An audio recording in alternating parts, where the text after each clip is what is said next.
And welcome into the Thursday edition. Robbie and Rex Road, 1025, 1063 The Game. Robbie Stanley alongside Nick Keyser. Joe Rexroad will be along shortly, having some technical difficulties that we're working through, but we will have Rexroad with us a little bit later in the program. We got a lot to get into today on the program. Charles Robinson from Yahoo Sports will be with us at 8 o'clock. We'll get his thoughts on all things Titans and the National Football League as well. We got the Rob Rant coming up at 7:45. And as always, taking your thoughts in the meantime, 615-737-1025 is our phone number, 615-737-1025. Nick Keyser, good morning. How are you? Good morning. Yeah, doing well. I felt like I was just here a few hours ago, Robbie. I felt like I was just here a few hours ago as well. Did the pre and post game show for the Predators game last night, the preseason game number 4 in Carolina. Preds win 6-4. Jonathan Marchessault with a couple of goals last night, which means he has played 2 preseason games, has scored 3 goals, and has 2 assists. So 5 points in 2 games for Jonathan Marchessault in the preseason. Now, full disclosure, the Predators have not exactly taken on the A team in the last couple of weeks or last couple of games between the Lightning and the Hurricanes. A lot of guys that are not going to be playing in the National Hockey League for both teams that the Predators played the last couple of times out. So you take that for what it is, and you take the production, I guess, with a little bit of a grain of salt. But last night, a lot of big guns in the lineup. Stamkos, Novak, Marchessault playing together. You also had Forsberg, O'Reilly, and Nyquist. Nyquist scores. So a lot of the guys that are going to be heavy contributors for the Predators in the lineup last night in the preseason. So good to see them get the win. Good to see them wrapping up the preseason here. Got one more preseason home game coming up on Saturday, and they'll close out the preseason on Monday down in Tampa Bay.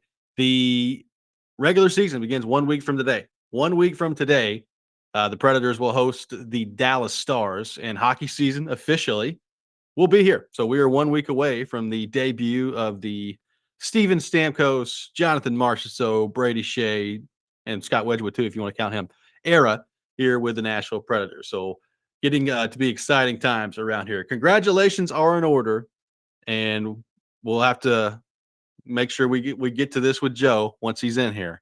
But congratulations are in order to Joe's beloved Detroit Tigers. They get it done yesterday.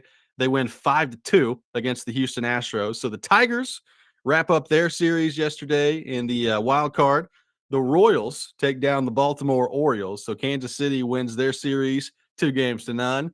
The Brew Crew came fighting back against Willie Donnick's beloved New York Mets. They win 5-3. And the San Diego Padres, unfortunately, have taken down the Atlanta Braves. 5-4, the final last night. Atlanta dealt with injuries all season long, and they are eliminated from postseason contention after losing 5-4 from the San Diego Padres last night. Got one texture that says the last time the Braves were eliminated by the Padres, the Vols won the Natty. So the script is in. The Vols are winning it Uh-oh. all this year. How about That that? that's wild. And then I also saw this last night too. And I didn't really know too much about Jackson Cheerio other than his time in Nashville, Robbie, with the Sounds. But he became the second youngest player in MLB history postseason with a multi-homer game. And by the way, I believe the other part of the piece of history for him too was he hit 2 homers that tied the game. And the last person to do that was none other than the great Babe Ruth. Wow. Well, anytime you're in company with Babe Ruth, you'll probably take it at that point. Oh, So, yeah. congratulations to the Tigers. We'll see if they can keep things going here. What a run for them to close out the regular season and now into the playoffs. The Astros, that kind of feels like a little bit of their last shot. I think Bregman probably done in Houston. So, we'll see what ends up coming of that. And hopefully the Braves next year could stay healthy. I mean, Acuna, you just got to feel for the guy. Yeah, it's Strider go down, Acuna go down. In some ways, it's kind of amazing they made the playoffs given the injuries that they dealt with all year long. But a tough end of the season to the Braves last night. We are going to get into a lot of Titans talk today on the program as well. We had a lot of interesting things that we got to with Kuharski yesterday that I think it's worth kind of doubling down on here as we look at it. One thing that's really interesting that Kuharski brought up, and we were having the quarterback conversation as it relates to Will Levis, and we're seeing all around the league, whether it's Sam Darnold or Geno Smith, Baker Mayfield, these quarterbacks that came into the league, ultimately were discarded, and eventually ended up somewhere else, and at the moment are thriving. Like, it's been a couple year thing now with Baker where he's played pretty well down in Tampa Bay. Same thing with Geno Smith in Seattle. Now, it's been basically 4 games with Sam Darnold, so we'll see if he can keep it going in Minnesota. But a lot of these guys have found good situations for themselves and are really playing well in their next stop. And it makes you wonder, what does that mean? Like, why is that probably more often the case right now than maybe we're used to in the NFL? Are people giving up on these quarterbacks too quickly? Is it all about situation? I mean, think about this. Geno Smith went to the Jets in the draft, not a very well run organization over the last 15, 20 years. Same thing with Sam Darnold. He's with the Jets as well. Baker went to Cleveland, not exactly the most well oiled machine.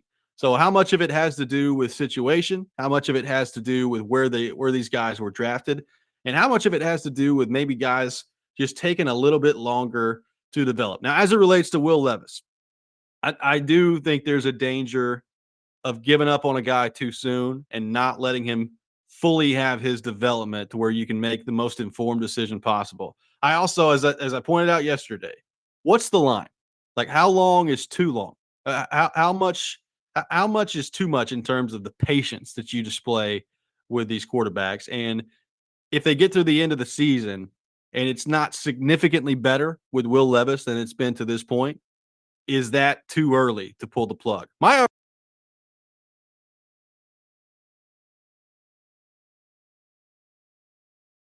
argument right now. Yeah, and Robbie, let me ask you though, when they had Vince Young, I mean, how long did that experiment truly work until they found out, yeah, this guy throwing his pads in the stands, this isn't going to last, do you think that lasted longer than maybe we think this would? Well, yes, but first off, Vince Young he was a really high pick. Where they drafted him at 3 overall. So Something you're like talking about that. the 3rd overall pick. Right. He was rookie of the year. So there was a baseline that, like, his first season he won rookie of the year, and his second season he led the Titans to the playoffs. So there was a baseline there of good play that you had seen early on in Vince Young's career. I mean, he went to the Pro Bowl his first year, like I said, won rookie of the year. So there was more, he had demonstrated more early in his career, and he was a higher pick than Will Levis. So I think there was naturally more time. I mean, what did Vince end up here? So 5 years. He was here for 5 years I think with so, the yeah. Titans. So and of course, one of those I think he played in 3 games. So Yep. if you want to count that, you can. But it's one of those things too where I think the investment level in Vince Young caused them to be more patient. And that's the other thing here too. Like, Will Levis, this is his second year of a 4-year deal, right? Like, you don't get the 5th-year option as a second round pick. So your evaluation technically is halfway over, just in terms of a pure contractual run with him at the end of this season. And again, that doesn't mean you have to give up on him. That doesn't mean you have to move on from him if it doesn't get significantly better at the end of the year. I just wonder where that line is for Brian Callahan For in sure. terms of, like, what benchmarks does he have to hit? I think one thing that I kind of have thought about listening to everyone the last few days is why not just rip off the band-aid, let him play the majority of the season that's left over just to see what you got. It's not going to hurt to get all of the data and all of the looks that you want out of Will Levis by any means. So I think if you give him some more chances, Robbie, there will be opportunity of him to still flash. I mean, we've seen it before. Watching him play against Atlanta was just one microcosm. But the problem is he can't take care of the damn football. We've talked about that for days on end now. So if you can't do that, simply put, you don't deserve to be a starting quarterback because it's the most important spot on the field. If you can't take care of that, there's obviously other areas he's not doing as well in right now. Look, all the hype, all of the mayo and the parfum de mayonnaise, that was all great. But I think at the end of the day, for me at least, it's if you're not executing on the field, you don't belong as a starting quarterback in the NFL, simply put. So we'll have to find out if the next few games, maybe this week is big for him. He doesn't have a game. He's not prepping for anything other than maybe rehabbing. It sounds like it might be that AC joint may have been what gave him that fret against the Dolphins to not play. So I guess we'll find out sooner rather than later if he can actually string something good together here, Robbie. But yeah, I think They should find out this season. There's no shadow of a doubt they have enough time this season left over to truly find out. Got one texter that says same thing with Malik Willis. Looked terrible here. Goes to Green Bay. Looks like Randall Cunningham. One other texter says, good morning. Wanted to text in yesterday to your point this morning.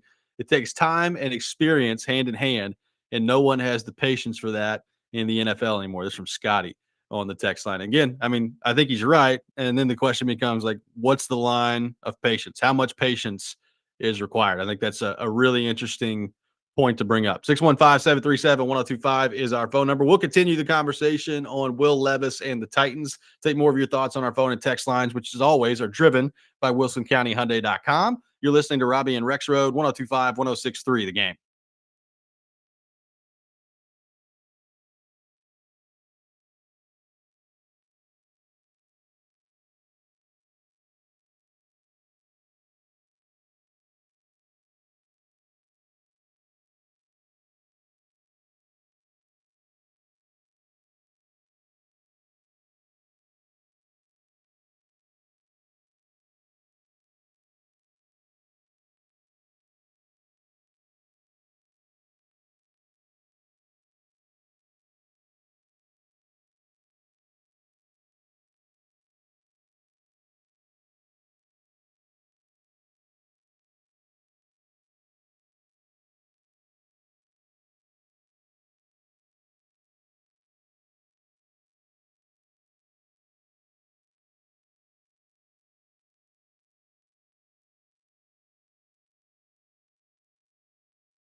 Welcome back in, Robbie and Rex Road, 1025, 1063, The Game. Robbie Stanley alongside Nick Keyser here with you. Rex Road will be along shortly here on the program. Taking your thoughts in the meantime. 615-737-1025 is our phone number. 615-737-1025. So Titans are arrived at the bye week. They're 1-3. They've got Indianapolis coming up on the 13th, right out of the bye. That's going to be a big game here in Nashville. If you win it, you get to 2-3, and you somewhat get yourself back into this thing. Now, the problem is after that, you're at Buffalo and at Detroit. It is very difficult to picture the Titans winning those two games. It is the National Football League, so we've seen crazier things happen. But at Buffalo, at Detroit, home against New England after that, and then at the Chargers, home against Minnesota. Now, looking at the Titans schedule, heading into it, we talked about the fourth place schedule and how does that affect things. Now, number one, the Minnesota part of this, and they're playing the NFC North this year. Minnesota, I think on paper heading into the year, you probably counted up as one of those teams that you're going to have a good chance to beat at home. And if they play anything like they played the first 4 weeks, that Minnesota game has gotten a lot harder than we thought it would be heading into the season with Sam Darnold at quarterback. Same thing with Washington. Titans have to go on the road to Washington with an offense that to this point in the season has been unbelievable with Jaden Daniels and company. So, Nick, that's a long way of me saying I'm looking at the schedule right now for the Titans and asking the question, like, how realistic is it that they get back into a race this year where they can hang around and have games in December that are actually meaningful? And I think, number one, based on the way the Titans have played, but also number two, based on the way that some of these other teams on their schedule are maybe a little bit better than we thought they were heading into the year, I think that's going to be a pretty tough task for this Titans team. No, it absolutely will be. I mean, like you just said, you kind of ran through it perfectly. You got the Colts coming up, and then I don't know, just playing Buffalo and Detroit, like you said, it's the National Football League. You never know what's going to happen. But when you've got a New England team, when you've got, a Houston team, I mean, down the schedule, you can think, these are tough opponents, but we don't know if they're going to be healthy by this point. We don't know much else other than what they are right now. Most of these teams we know are pretty good. I mean, aside from Jacksonville, but I wholeheartedly think, Robbie, that they can't. I don't expect them to go on a run, and I'm saying can't because they've not shown me that they really can so far. But I think the true test of time for me, at least, is going to be if they do have Mason Rudolph at some point take over, and this is a big what if, and the Titans think that they are at least somewhat competitive with this roster as Mason runs things, I still find it very hard to believe that this team even makes a wild card appearance. I just don't think it's feasible for them. And quite frankly, the expectation was set so high that it's just so hard for them to overcome any of that right now. And that's inevitable because of what they did over the offseason. But I think that they should have tempered things a little differently, Robbie. But down the stretch, it's going to be really tough for them to even face Cincinnati and then Houston twice, Jacksonville as well. I just don't know if they can wholeheartedly do it because those teams are going to have a lot more to play for here sooner rather than later. Ed on the text line says, stop talking about the schedule. Otherwise, you're going to invoke draft talk with a smiley face. We do not want it. We do not want the draft talk. Nope, not We're happening. still at least a few weeks away from the draft talk. So if that means I need to stop talking about the schedule to avoid the draft talk, that's what I'll do. But the point being, the Titans have dug themselves in a hole here, and it's going to be a difficult one to climb out of. Like we talked about the first part of the schedule and how you needed to start off strong, whether that was, beating the Jets at home when people thought you shouldn't, or beating the Packers at home when people thought you shouldn't. And that was before we knew that Malik Willis was going to be the quarterback for Green Bay. But I thought it was important for the Titans to get off to, at least a 500 start before the bye week, because it does get a little tougher, right? Like at Buffalo and at Detroit's a heck of a back-to-back for this team coming up. So, we're talking about the quarterback and making an evaluation of him. The team success is part of that, right? Like there's a very real possibility. Like it's hard to look at the next 3 games here and envision a scenario that's anything better than 2-5, right? Like look, them and the Colts, I don't think Indianapolis is a very good football team. Are they as bad as the Titans are? I don't know. I guess we're going to find out. But Anthony Richardson versus Will Levis, the Titans can win that game. Not saying they will, but they can win that game. It's just really hard to get there right now, going to Buffalo and to Detroit. Again, it's the NFL, and I remember when Derrick Henry got hurt and they had a murderer's row of games and they ended up winning all of them. So it's not like the Titans haven't upset some of these people before, but I just think the path in front of them right now is really difficult to envision getting back in this thing. It just feels like you're playing catch up the whole year, and you need way better quarterback play. Like if you're going to beat Buffalo, Will Levis is going to have to play great because we know Josh Allen is going to play great. If you're going to beat Detroit, like Will Levis is going to have to play great because not that Jared Goff is some world beater, but he's a good quarterback, and that offense as a whole is really, really good. Whether it's the running game or Amon-Ra St. Brown, like there's a certain level of just point production that I think they're going to have to get to in some of these games that I'm not convinced the Titans offense can get to. And that's the disconcerting part is like you're going to have your quarterback play really, really well in some of these games. And so far the sample size on Will Levis is I don't know that he can do it. And taking care of the football, obviously, it has been a big problem. But like, you can't be turning the ball over against Buffalo or Detroit coming up and thinking that you're going to have any chance whatsoever to win. So you brought up the bye week. Like, if there was ever a week for self scout, if you're Brian Callahan, or sitting down with Will Levis and trying to hammer home as much as possible. And look, maybe part of that's just getting away for a minute and resetting here mentally. If you're Will Levis with how bad the start has been, but it's a crucial 3 weeks coming up. If you get to 2-5, the negativity around this franchise, or even 1-6, which is definitely on the table, it's going to be bad. The negativity is going to be bad. Yeah, no, for sure. One other thing that I kind of was thinking about as well, when looking at who they're going to play, and yes, Ed, I'm still looking at the schedule just for context sake,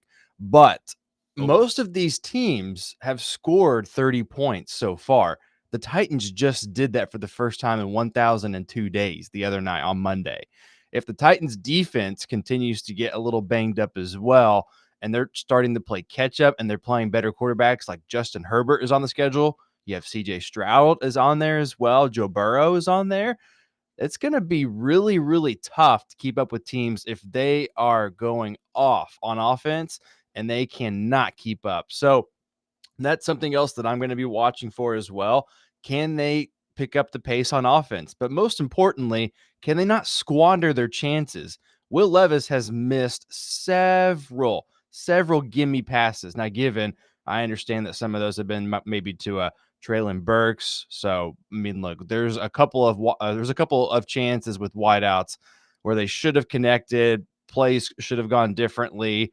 I think still looking back at this season so far, Robbie, that Chicago game is a perfect window into what the Titans are because they got up so early and then they just let it all go. And they've kind of done that ever since then as well. And they've played catch up for most starts of the game as well. Now they've had decent starts, but I think it's been tough for them to maintain that so far. But, PK said it the other day too. He said that DeAndre Hopkins is probably the best overall football player on this team. And when that's the case, that's a problem. I think there's got to be other players that step up that look better and that can play better than D-Hop moving forward as well. So there are a lot of different avenues where the Titans just have to step up, Robbie. Mike from Clarksville on the text line. How do you think the performance the defense had on Monday was due more to the competition of Miami or the fact that they had a quarterback that was playing mistake-free football? So, number one, other than the interception that Will Levis threw, the field position battle was won by the Titans on Monday night against Miami. So, look, I don't know how much you found out about the Titans defense. They did a really good job stopping the run. And I thought that could potentially be an issue against Miami, particularly with how fast their backs are and how much they like to get to the edges. And that's been a problem for the Titans to defend this season. I thought they made some really good adjustments and they did a really good job of kind of honing in that Miami running attack. But let's be clear. Like, the fact that the Dolphins had Tyler Huntley at quarterback was a big part of it, right? Like they had some plays that were open down the field that he just missed. They had some operational issues running the offense. I mean, how many illegal shifts did they get in that game? It was a lot. So, look, the Titans defense, I think, deserves credit, right? Like, for the most part, other than the Green Bay game, the defense has been fine through the first 4 games. But I do think, with how dominant they were the other night, a lot of that probably has also to do with Tyler Huntley. I mean, keep in mind, like Tyreek Hill burned L'Jarius Sneed twice. One of them was underthrown by 7 yards, and the other one was overthrown by like 7 yards. So if they hit on those 2 plays, maybe it's a different game. But no doubt about it, like if you're looking at this football team, I think by far the thing you feel the best about right now with how disastrous special teams has been, other than Nick Folk, and how up and down the offense has been, and mostly down. The defense, I think for the most part, you feel pretty good about through the first 4 weeks of the season. 615-737-1025, our phone number, 615-737-1025. We'll take more of your thoughts on the Titans. We'll have the best and worst things in sports coming up at 6:45. So we'll take your best things and your worst things as well on our text line, driven by WilsonCountyHyundai.com. Robbie and Rex Road, 1025, 1063, the game.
Tune in to 1025, 1063 The Game this Saturday at 11 a.m. for our college football game of the week. Missouri taking on Texas A&M, presented by Twin Peaks Restaurants. Take your tailgate to Twin Peaks, home of 29-degree drafts and wall-to-wall sports. Welcome back in, Robbie and Rextro. We are live from our Busy Bee Plumbing, Heating, and Air Conditioning Game Nashville studios. Home of the $99 yearly Beehive membership, where the buzz is always about great service. We will have the best and worst things in sports coming up at 6:45. Some of you already sending in your best and worst. We appreciate it.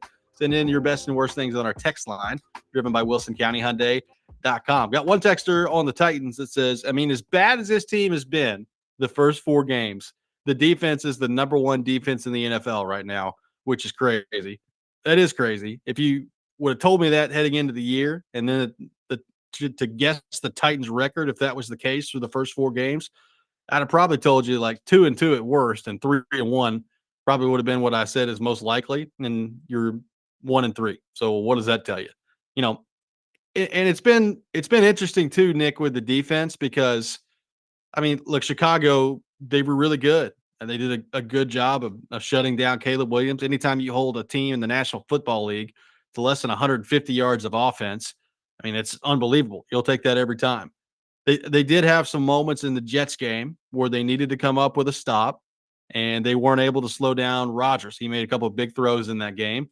Obviously, things did not go well for the defense against Malik Willis and the Packers. And then last week, you know, Tavondre Sweat was great. They totally shut down Miami's passing game. Now, some of that was self-inflicted by Miami, but for the most part, like, the defense has been good. Now, I still have a question, Nick, of how good are they? Like, do I believe the Titans have the best defense in the National Football League? No, I don't.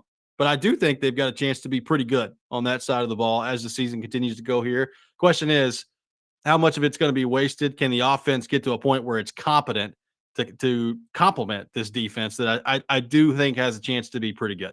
No, absolutely. I mean, it's well worth asking that question for sure. And I want to share this really quick too, because look, Tavondre Sweat has been a one-man wrecking ball. And by the way, it was without Jeffrey Simmons on Monday. And now, while it's analytics, it is huge to just look at this rookie, Tavondre. I mean, he's going off. He had a 91 overall grade with PFF, one of our favorite spots to always talk about stats, right?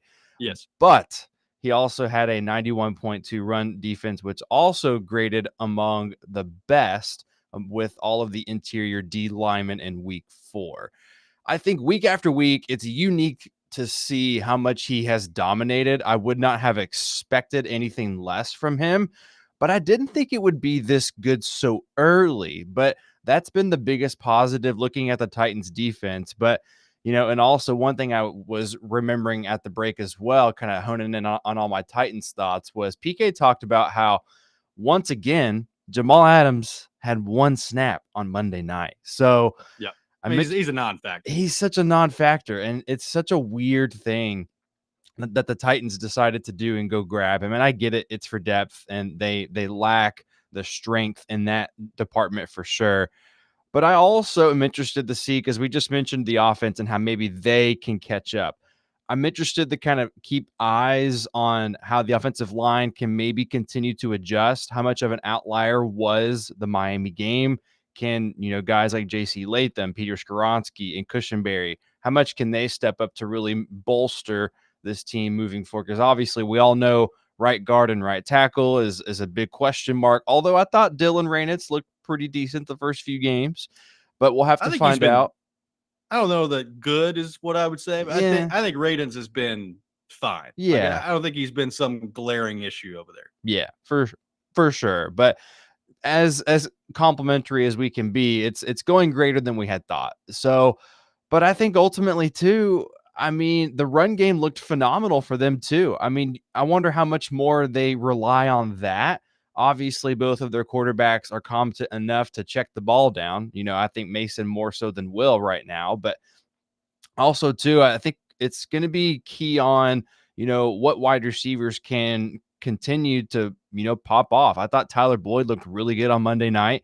You know, with this week off, you know, how much do they get to work all together and maybe develop that team chemistry? You know, that's a huge thing that we see with the Predators, but how much is that going to happen with the Titans? So, I mean, they had all all of off season to do that here in Nashville. And, you know, if they can get on that same page and they can remain a consistent body on offense, I mean, they could be what we possibly expected them to be over the offseason, and that was score a substantial amount of points to win games. 30 is the goal, or whatever you get and you win is always great. But you're right. I mean, we have to see this offense truly step up, Robbie. Well, you mentioned running the football. The next two games are against Indianapolis and Buffalo for them. Indianapolis ranks 31st in the league in run defense, and Buffalo is number 30. Now, Buffalo gave up about 1 billion yards to Derrick Henry the last time out, so that's gonna affect your numbers. Obviously, he had 199 yards by himself. So anytime you give up a huge game to somebody, that affects your numbers. The Colts have been bad on run defense all year. I mean, they're giving up 164 yards per game on the ground. So if I'm Brian Callahan, and I know you want to get the quarterback part of this figured out, I think a big way to take some of the pressure off him is to run the ball and just strictly by the numbers. The next two teams that you see, and if you're the Titans, are near the bottom of the league in terms of their rush defense. So you should have an opportunity if you're Pollard, Spears, to be productive on the ground, both against Indianapolis and against Buffalo. And Nick, I know, PK talked about this yesterday. That's not what people want to see. When Brian Callahan was hired, it was about throwing the football, and it was about, developing a modern passing game and kind of stepping into 2024 with the passing game in the NFL. And that's still ultimately what I want to see with this franchise. But in the meantime, when you're trying to get the quarterback spot figured out and you're trying to get your young quarterback some confidence, I think a decent opportunity in the next two games for them to take some of that pressure off Levis by running the football. Yeah, absolutely. I mean, go use the free agent and Tony Pollard that you went and signed. I thought he looked really good. I mean, I thought he would get that touchdown on that really big break that he had on Monday Night Football. But we'll have to see if they can continue to get to the edge as fast as they possibly can. I mean, it's disappointing that they didn't pop off a little earlier, but it's the beginning of the year. I think it's important to remember that as well. But I have a lot of hope for Tajay Spears as well, because that's a great backfield to look at. And also they do have Julius Chestnut, who's not been used very often yet, which is completely fine. But I've enjoyed watching Tony Pollard to this point. But how much are they going to get Tony Pollard maybe worked as well when they pass the ball to him? Can they find him, on some shorter routes to maybe get him and, go for that first down? So on shorter distances, will they go to Tony to make maybe bigger plays moving forward? But you're absolutely right.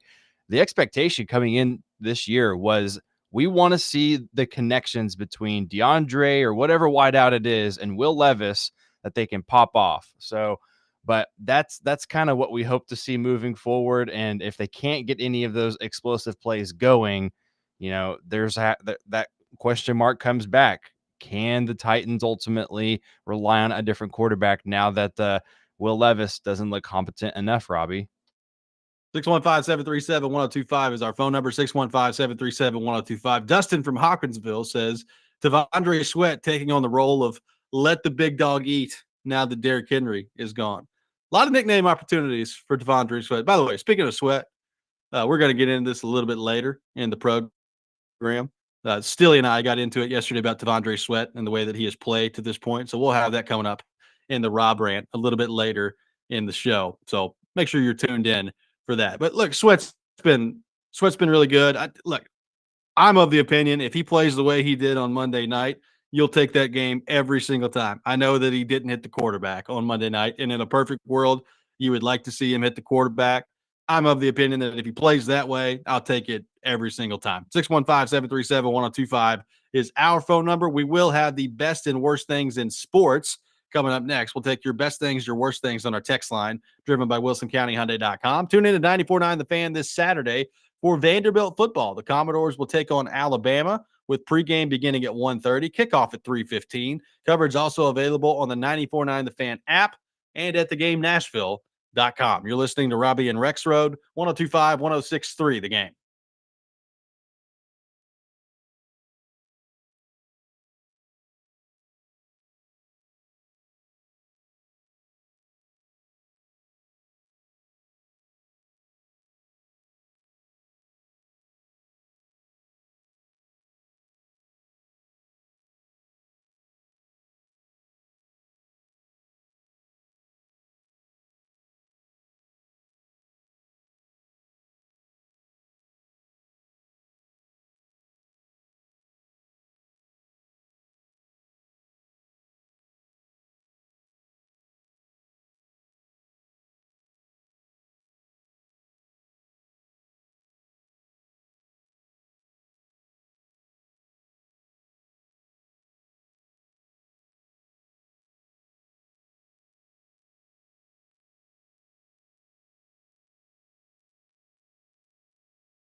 The best and worst of the sports week. Now on Robbie and Rex Road. On ESPN. 102.5 The Game and the Game Nashville app.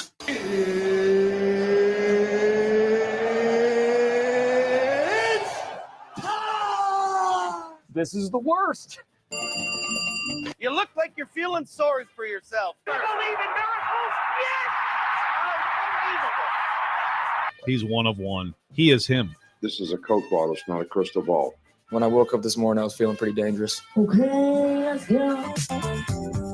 It is that time of the week, time for the best and worst things in sports. We'll take your best things, your worst things on our text line driven by WilsonCountyHyundai.com. 615-737-1025 is our phone number. Do we have Joe Rexrode? Is Joe Rexrode here? You better believe it. Atta baby. Welcome to the program. Yeah, thanks. And apologies to the listeners. I have a computer that now I can't hear anything on it, and I can't talk into it. Other than that, it's freaking awesome. So I raced here, and yeah, my bad. You made it. I'm going to smash this thing. We're going to go Office Space on this thing. Well, I look forward to that. Let's kick us off with your best and worst things in the world of sports, if you're ready. Well, you know what that is. Look at that. See that? Look at that. Look at that old English D, baby. Huh? Look at that old English D. Like, hold on. This is just for the viewers. I was gonna wear this, but it was cold in the studio, so I just want you to look at this beautiful, beautiful Detroit Tigers logo. You see this shirt? Like, I wore this shirt to Tigers games in the early 2000s. Okay, I want you to enjoy. This is the original Tigers logo. And now that I'm looking at it on delay, wow, I'm a specimen of human. What a lovely man I am. Detroit Tigers baseball. So my 96-year-old grandmother, Phyllis Pratt, who I talk about a lot, is the biggest Tigers fan in the world.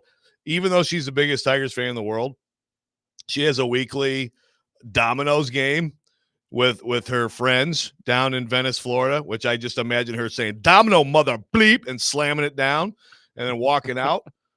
But she did do her dominoes, but she got home in time with my mom and my Uncle Bill to see the bases clearing double that shocked the best bullpen in baseball, reliever who had never given up a run in 22 runs of baseball, and the Tigers beat the Astros. And I am told there were tears of joy in the household. So that's my best in sports. Good.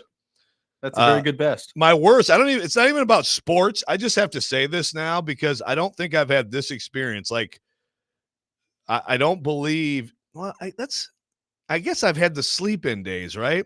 I mean, we've had a couple days where the alarm, look, I don't know. All I know is it took me more than double the amount of time to get here, like basically coming an hour later. I want to apologize to all our listeners also for ever being mad at you while you say something dumb.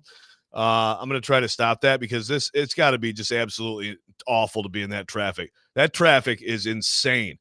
Like, the same route that I take, 40 minutes later is like, I mean, it's triple the cars. I don't even know how you tolerate that. So that's my worst. It's not in sports, but it's just the worst.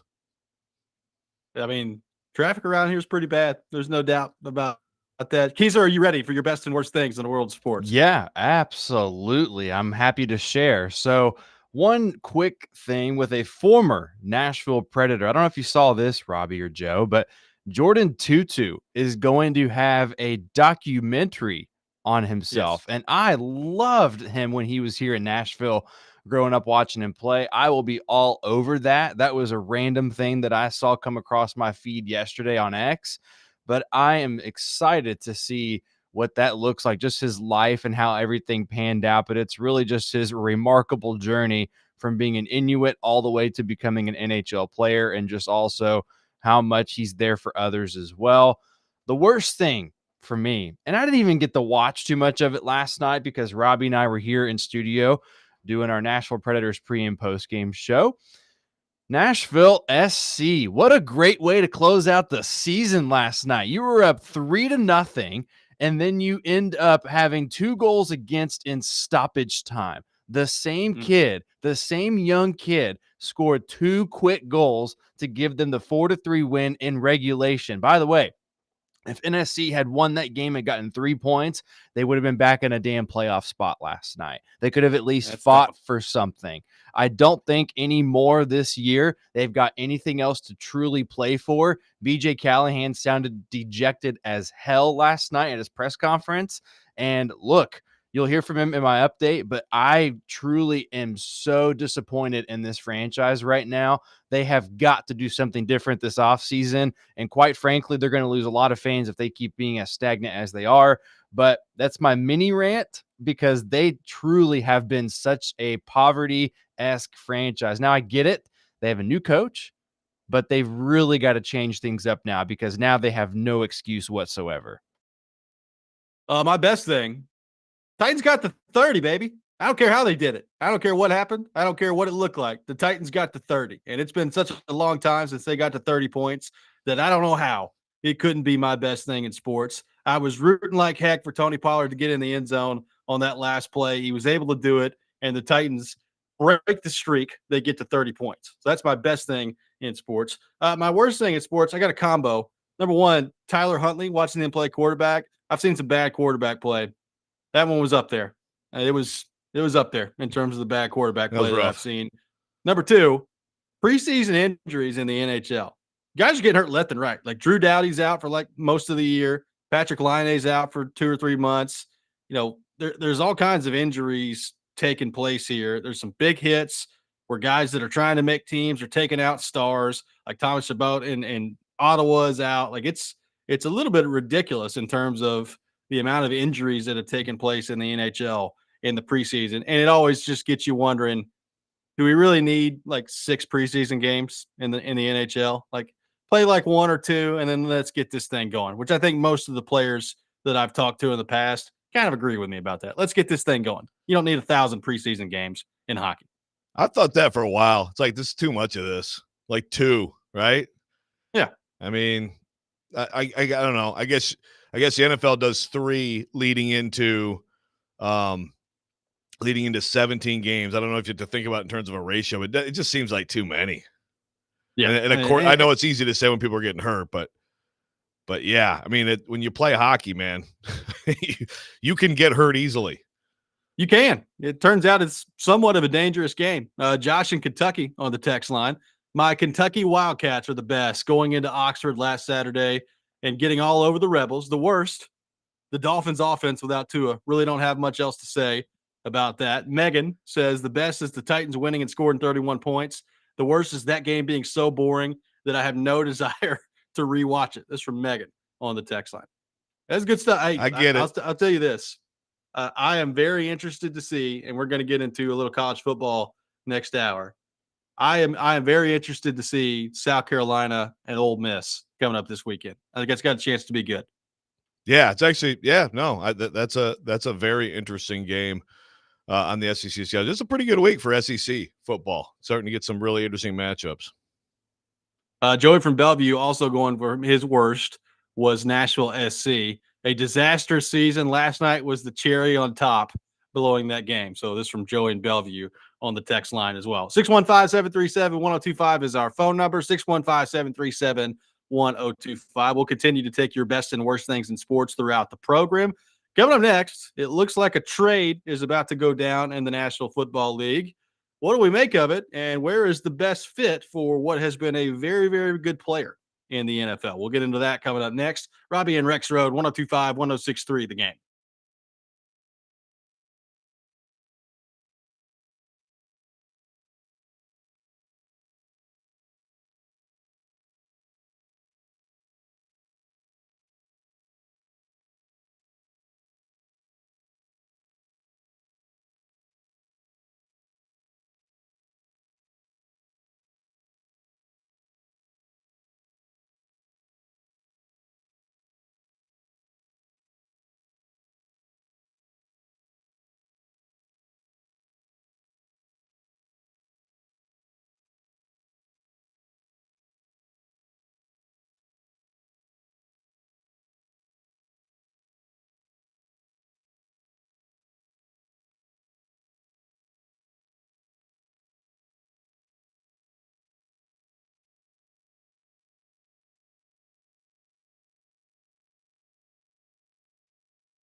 Hour number 2, Robbie and Rex Road, 102.5, 106.3 The Game. Robbie Stanley, Joe Rex Road, Nick Keyser here with you on this Thursday morning. We will have Charles Robinson from Yahoo Sports later in the program. We'll get into the Titans and all things NFL with him. Taking your thoughts in the meantime, 615-737-1025. Joe, it looks like Davante Adams is going to be traded from the Las Vegas Raiders. He has approached the Raiders and said that his preference is to be traded. Now, he's also dealing with a hamstring injury at the moment, which is expected to sideline him this weekend.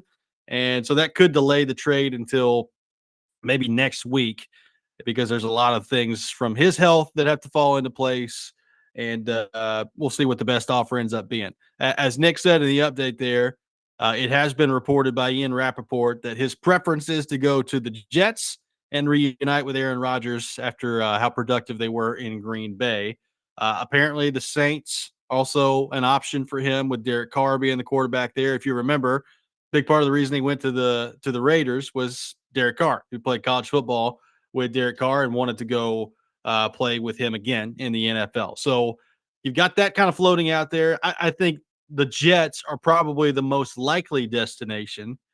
My question for you, Joe Rexroad, is that the best fit for Davante Adams? Is it the Jets? Is it somebody else? Where would you like to see Davante Adams go? Well, I don't know that I'd say the Jets is the best fit for anybody because they're a freaking dumpster fire, even though they have a lot of talent and one of the best quarterbacks of all time. They just lost to 60 yards passing Bo Nix. And I understand it's bad weather and your kicker misses a kick and all that stuff. But yeah, you've got the QB openly basically flipping off the head coach. Like every chance he gets, he craps on Robert Saleh. So I think it's obvious that that's where he wants to go. I mean, that's what a lot of the reporting on this is saying is basically that Davante, like teams are coming away from this thinking, oh, he just wants to go to the Jets. He wants to be back with Aaron Rodgers. So from that perspective, look, it's a heck of a group. You Garrett Wilson and Davante Adams together. Like there's no excuse if they get him. There's certainly no excuse for them to not make the playoffs if they get Davante Adams.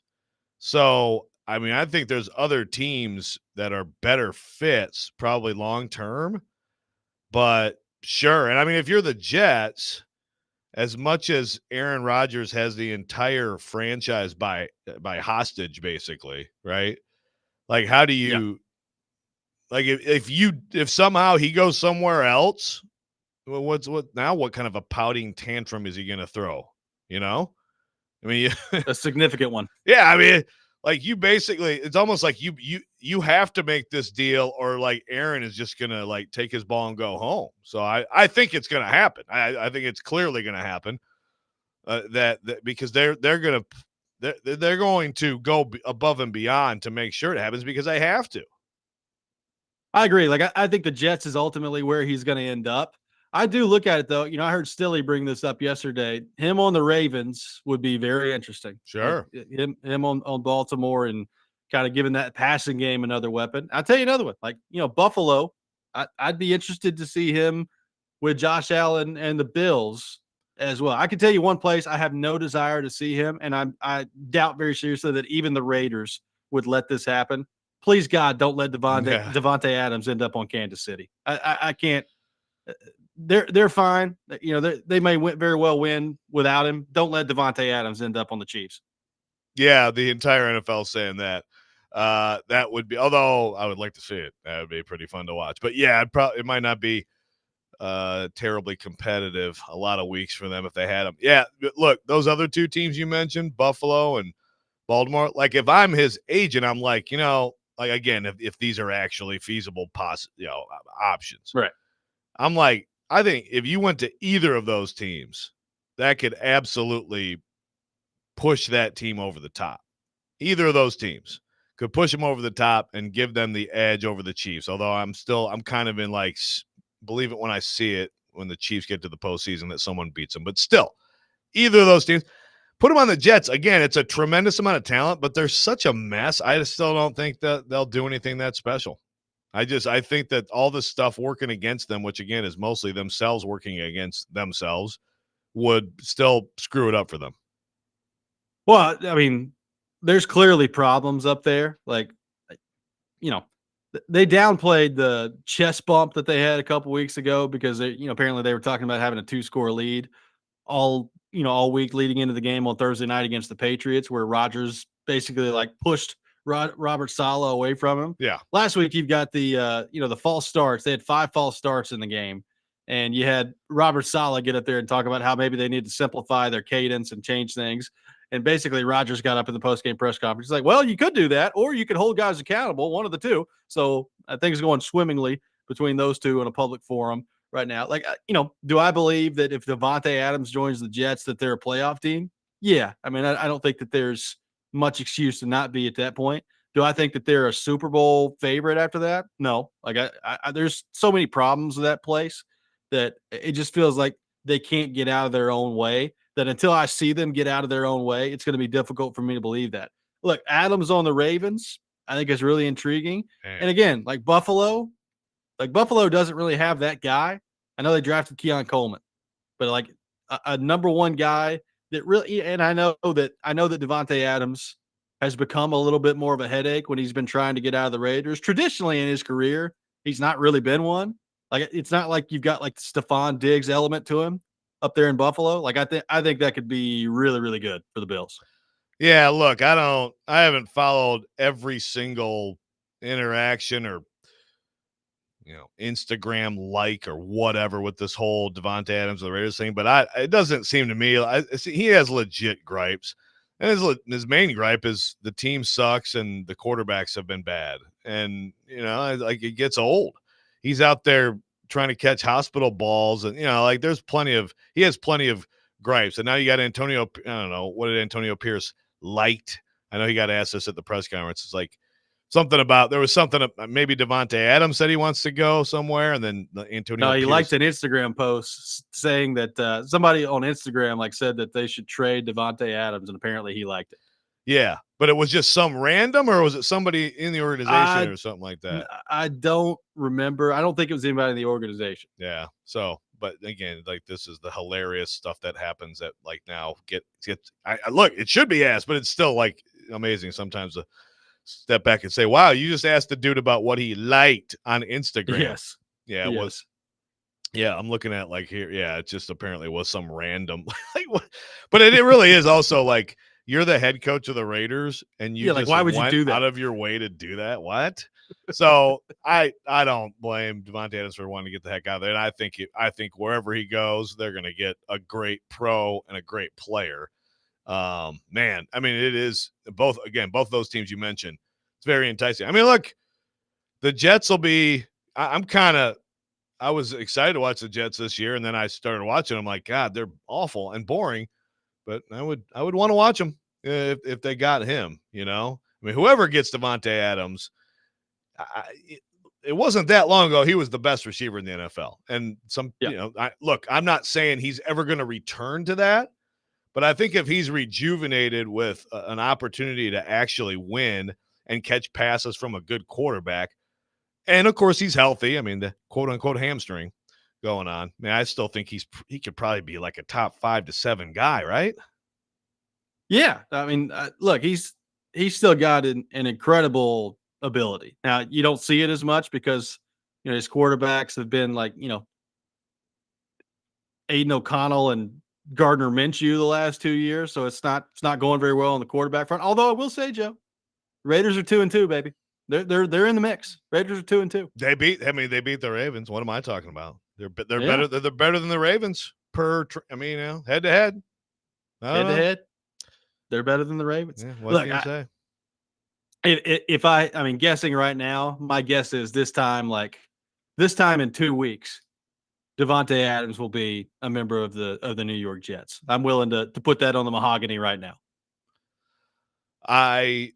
Me too. I absolutely. I don't see. I mean, it's again, when other teams are going to reporters and saying, yeah, he wants to go to the Jets, like that's also them publicly signaling to their fans, we're not getting him because he wants to go to the Jets. Like they're Right. they're making sure their fans understand why they're not going to end up getting him because he wants to go to the Jets. It's going to happen. Right.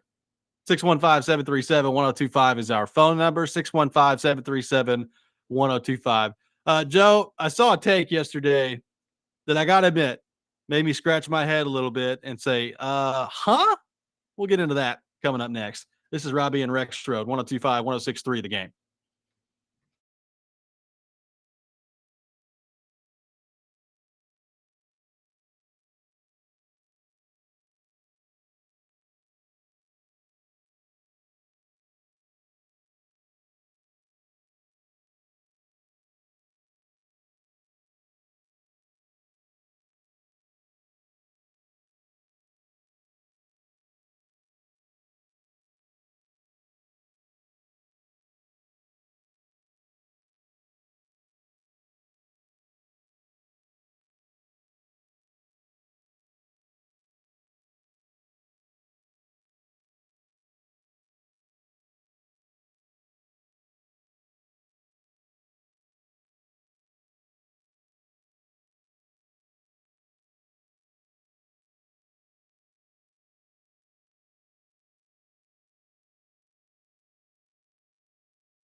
Welcome back in, Robbie and Rex Road, 102.5, 106.3 The Game. Robbie Stanley, Joe Rexrode, Nick Keyser here with you on this Thursday morning. The Tennessee Volunteers taking on the Hogs on Saturday night, the ABC national television game.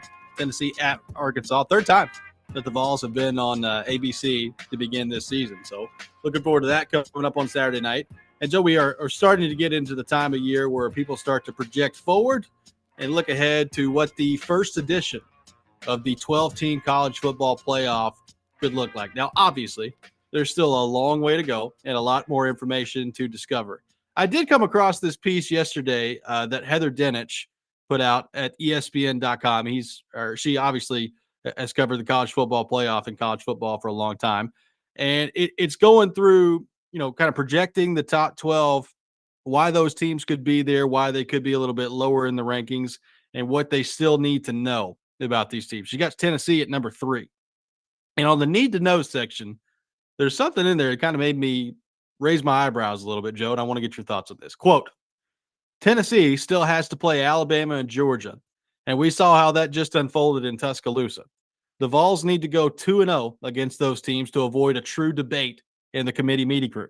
Without those wins, Tennessee will be counting on wins against NC State and Oklahoma to impress the committee enough for an at-large bid. So Heather Dinich saying they need to go 2-0 against Alabama and Georgia to avoid a true debate in the committee meeting room. And my reaction to that is, I don't think so. Like, if they beat one of Alabama and Georgia and end up 11-1, I don't really see any realistic scenario where they're not in the college football playoff. Joe Rexrode, your thoughts? Yeah, I think there's got to be something lost in the translation here, right? I mean, I don't have the ESPN Insider, so I can't read the whole thing. But maybe so I don't know if there's something else missing. I saw Grant Ramey. I love Ramey is Mr. Jokester, right? This dude, He is. Mr. got a comment on everything, makes fun of me about every boomer thing about me. But he writes this thing. He just writes a few graphs and has no commentary on it. Ramey, this is your chance to take, go nuts on this. And there's just no commentary. So anyway, I just had to rip Grant Ramey for a minute. I can't believe that there's something missing here. So she's saying that if they were to go 11-1 and beat one of those teams, there'd be a debate. There would not be a debate. That's what she's saying. She says they need to go 2-0. She can't believe that. You know what I mean? She can't possibly believe that. And I understand, I suppose there's a scenario, if you look at the whole field, with all these other things, basically a bunch of other teams with great wins and really good records that, that push to the top. But most of those teams play some of the other teams involved in that, there's going to be some level of teams that have to beat each other. I mean, I'll tell you right now, I'll put my life savings that if the Vols go 11-1, they are easily in the college football playoff. Yes. I can't, if someone can explain to me a scenario in which that would be untrue, when you go through I haven't gone through everybody's schedule. You go win out for, I don't know. I mean, realistically, that's an easy slam dunk playoff team. As we've talked about, I do think it's fair, and maybe we've been dismissive a little bit because I've kind of been of the mind, they go 10-2, they're probably going to get in. And that's not necessarily true. Again, if those same scenarios, whatever, Notre Dame wins out, I'm just I'm trying to think of other teams out there, out there that could make it tough. It's possible. There's enough teams out there that if this team won out and then they don't play this team and this team wins out, maybe 10-2, you're not going to necessarily be comfortable on selection day. And there's no doubt that these wins that maybe these games that looked a little better on the schedule going in right now don't look great. But I still think the Oklahoma win is also going to hold up pretty well. I don't think Oklahoma's going to beat Texas, but I think Oklahoma is going to be that's still going to be a good win at the end. I would agree. Now, NC State is not. NC State is not going to be a good win. I mean, look, I can listen to if they go 10-2, which means they would have lost to Alabama and Georgia, that you look around and you say, what's their best win? It's probably Oklahoma. So is that depending on what happens around them? Like I can see where that could be at least a debate in the committee room. If they're 11-1, which would include a win against either Alabama or Georgia, there's no debate. Yeah. They're in the college football playoff. Like that makes no sense to me. I can't. I mean, I will try to look at these teams and come up with a scenario, but we're talking about an insane scenario. Now, I will say, like, so Josh in Kentucky says, doesn't the NCC have like 8 or 10 top 10 8 top 10 teams or some bleep? Tennessee could probably lose both those, and with 2 losses, somebody 12 there. Yeah, but see, here's the thing, Josh, and this is good. The committee isn't looking at, wow, you're in that amazing SEC, and so you're just in. Like, it's who you play, right? I mean, like Georgia, and this is a point like Stuart Mandel made this week, right? Like Georgia, because of their schedule, like they absolutely could be a 2-loss team in there, because it means like even with 2 losses, they're going to get some good wins out of that, right? But there's other teams in the SEC. I mean, look, Missouri, we've talked about, wow, Missouri's got an easy ride. Like they on paper, it's an easy schedule. But again, if you slip up, now it's like it will be like, who did you play? These leagues are so huge. These schedules are so different from each other. Just being included in the league doesn't mean anything. Great, you're in the SEC, but you also happen to miss the top 3 teams, so your schedule actually isn't that great. And that's how it should be. You have to do it that way. You want to talk about an all-time meltdown? Have the Vols go 11-1 and not get in. Yeah, just to talk about an all-time meltdown. I mean, if they go 11-1, which again means they beat Alabama or they beat Georgia on the road, I mean, they're going to be a well-seeded playoff team. You know, they're going to have a good seed. I'm trying to understand if she just forgot to add a sentence. You know what I mean? All I can do is read what it says. That's all I can do. Yeah. Again, it does bring up entertain the possibility that 10-2. I mean, I do think that what you're going to see with this bigger playoff, you're definitely going to see like some teams with more, even at times, and in some of the cases it'll be obvious, like Power 4 against like an unbeaten, Group of 5 team or whatever, right? Yeah. Like the Power 4 team has 2 losses. Like you're going to see teams with like possibly multiple loss differences in their records, and the team with more losses getting in, because it's just like you have to like, okay, what did you do? Yeah, again, let's like you get to basketball, right? No one cares about record, right? It's like it's basically like it's the numbers that are all tied to your strength of record and your strength of victory, And so as this field gets bigger, it'll because it used to kind of just be like, well, gosh, if you're undefeated, you're in, right? Right. Or whatever. I mean, it will be, and again, these leagues are so big, it just almost doesn't matter. We're in the SEC, it's the best league. Okay, but let me see your schedule. But one loss, they're a good playoff team. Yeah, they're totally in at that point. I mean, I do think it also kind of underscores the importance of like when you play, Arkansas this weekend, when you play Florida coming up, when you play Kentucky later in the season, like you need to handle your business, get the win. Obviously, you probably also need to look pretty darn good while doing it, right? Like the 10-2 scenario where maybe there is some doubt, like you need to look dominant against some of these teams that you're going to be favored significantly to beat. Like, they need to go out and hammer Arkansas this weekend. Will they do it? I have no idea. But like to help that discussion at 10-2, I think if you're dominant against those other teams, and let's say you lose to Alabama and Georgia, and it's like a touchdown game there, or a field goal game here, then that to me is pretty different than if you go out there and you get beat by 25 points by Georgia on the road.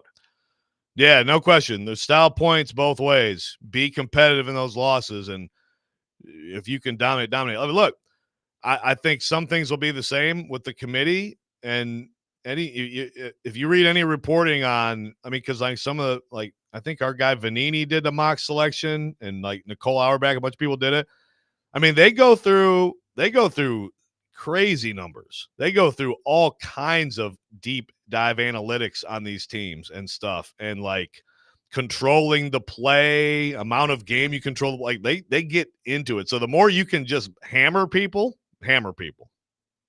615-737-1025, our phone number. Take your thoughts on the Vols. Do you buy that an 11-1 Vols team is not a lock to make the playoffs? We'll get into that a little bit more coming up next. Robbie and Rex Road, 1025-1063, the game.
Welcome back in, Robbie and Rex Road, 102.5-106.3 The Game. Taking your thoughts on our phone and text lines driven by WilsonCountyHyundai.com, 615-737-1025. Reacting to some comments from Heather Dinich on the Vols in her article on ESPN.com, talking about the college football playoff, and they go through 12 teams making the playoff, why they could be higher, what still needs to be known about the teams, why they could be there at the ranking that they're at. And in the need to know section, it says, quote, Tennessee still has to play Alabama and Georgia, and we saw how that just unfolded in Tuscaloosa. The Vols will need to go 2-0 against those teams to avoid a true debate in the committee meeting room. Without those wins, Tennessee will be counting on wins against NC State and OU to impress the committee enough for an at-large bid. Taking your thoughts on that. Remington on the text line, Joe, says, the BVS is flaring up so bad going into Saturday. I think I have to bet Arkansas money line. If the 11-1 Vols don't make the playoffs, Vol Nation will make Shiano Sunday look like it was a regular Sunday going to church. This from Remington on the text line. Yeah, look, this is this. I don't know. This doesn't make sense to me, and I really think it's completely inaccurate. So, and Heather does a great job of covering the playoffs. She's been covering it from the start. I mean, she usually is totally on point with expectations. Of team. Obviously, as the season gets lower, she'll be later. She'll be with the committee members and having real insight on these things. I don't know. That's completely off the mark. Kind of weird. 11-1 they're in, and as someone pointed out on the text line, if they're 11-1, that probably means they're playing in Atlanta too. That probably means that they're. So. Now that's also an interesting dynamic, of course, right? Is you go to Atlanta. Excuse me. You go to Atlanta and this has happened before with teams hoping for better bowl games and things like that. But I remember going way back. It was like Michigan State and Wisconsin had the first Big Ten title game. It was Russell Wilson, Kirk Cousins. It was one of the best games I've ever covered. But Michigan State lost it in this incredible fashion. Russell Wilson hit this bomb, kind of almost basically like a Hail Mary to beat them. And so with that loss, then like Michigan and Taylor Lewan got the Sugar Bowl, and they were all like celebrating, and Cousins wanted to, like kill somebody. And, that stuff happens, right? You lose that it's a risk. You put yourself at risk in the conference title game. Whereas if you just don't have to play in it, you sit there with a better record and you're fine, So there's also that, but it's still hard for me to imagine like 11-1, play for the conference title, lose the conference title game, and not be in the playoff at all. That's just hard. I mean, I'm looking at the team, like, first of all, remember the top 4 seeds are champions. So the top 4 seeds are going to be basically the conference champions, right? Of the Big Ten, SEC, ACC, Big 12. But I mean, you look at so many of these teams play each other. I mean, yeah, like a Miami. Okay. What if like a Penn State, I don't even know if they play Ohio State. So that's the thing. It's also like you have to look at every team's schedule. Could Ohio State and Penn State like win out? I know Oregon and Ohio State play each other. I mean, again, for the most part, like there may be some real thin threat. No, Penn State plays Ohio State. There's going to be enough teams beating on each other that I just don't see how that's remotely possible. 10-2 Tennessee, losing those 2 games.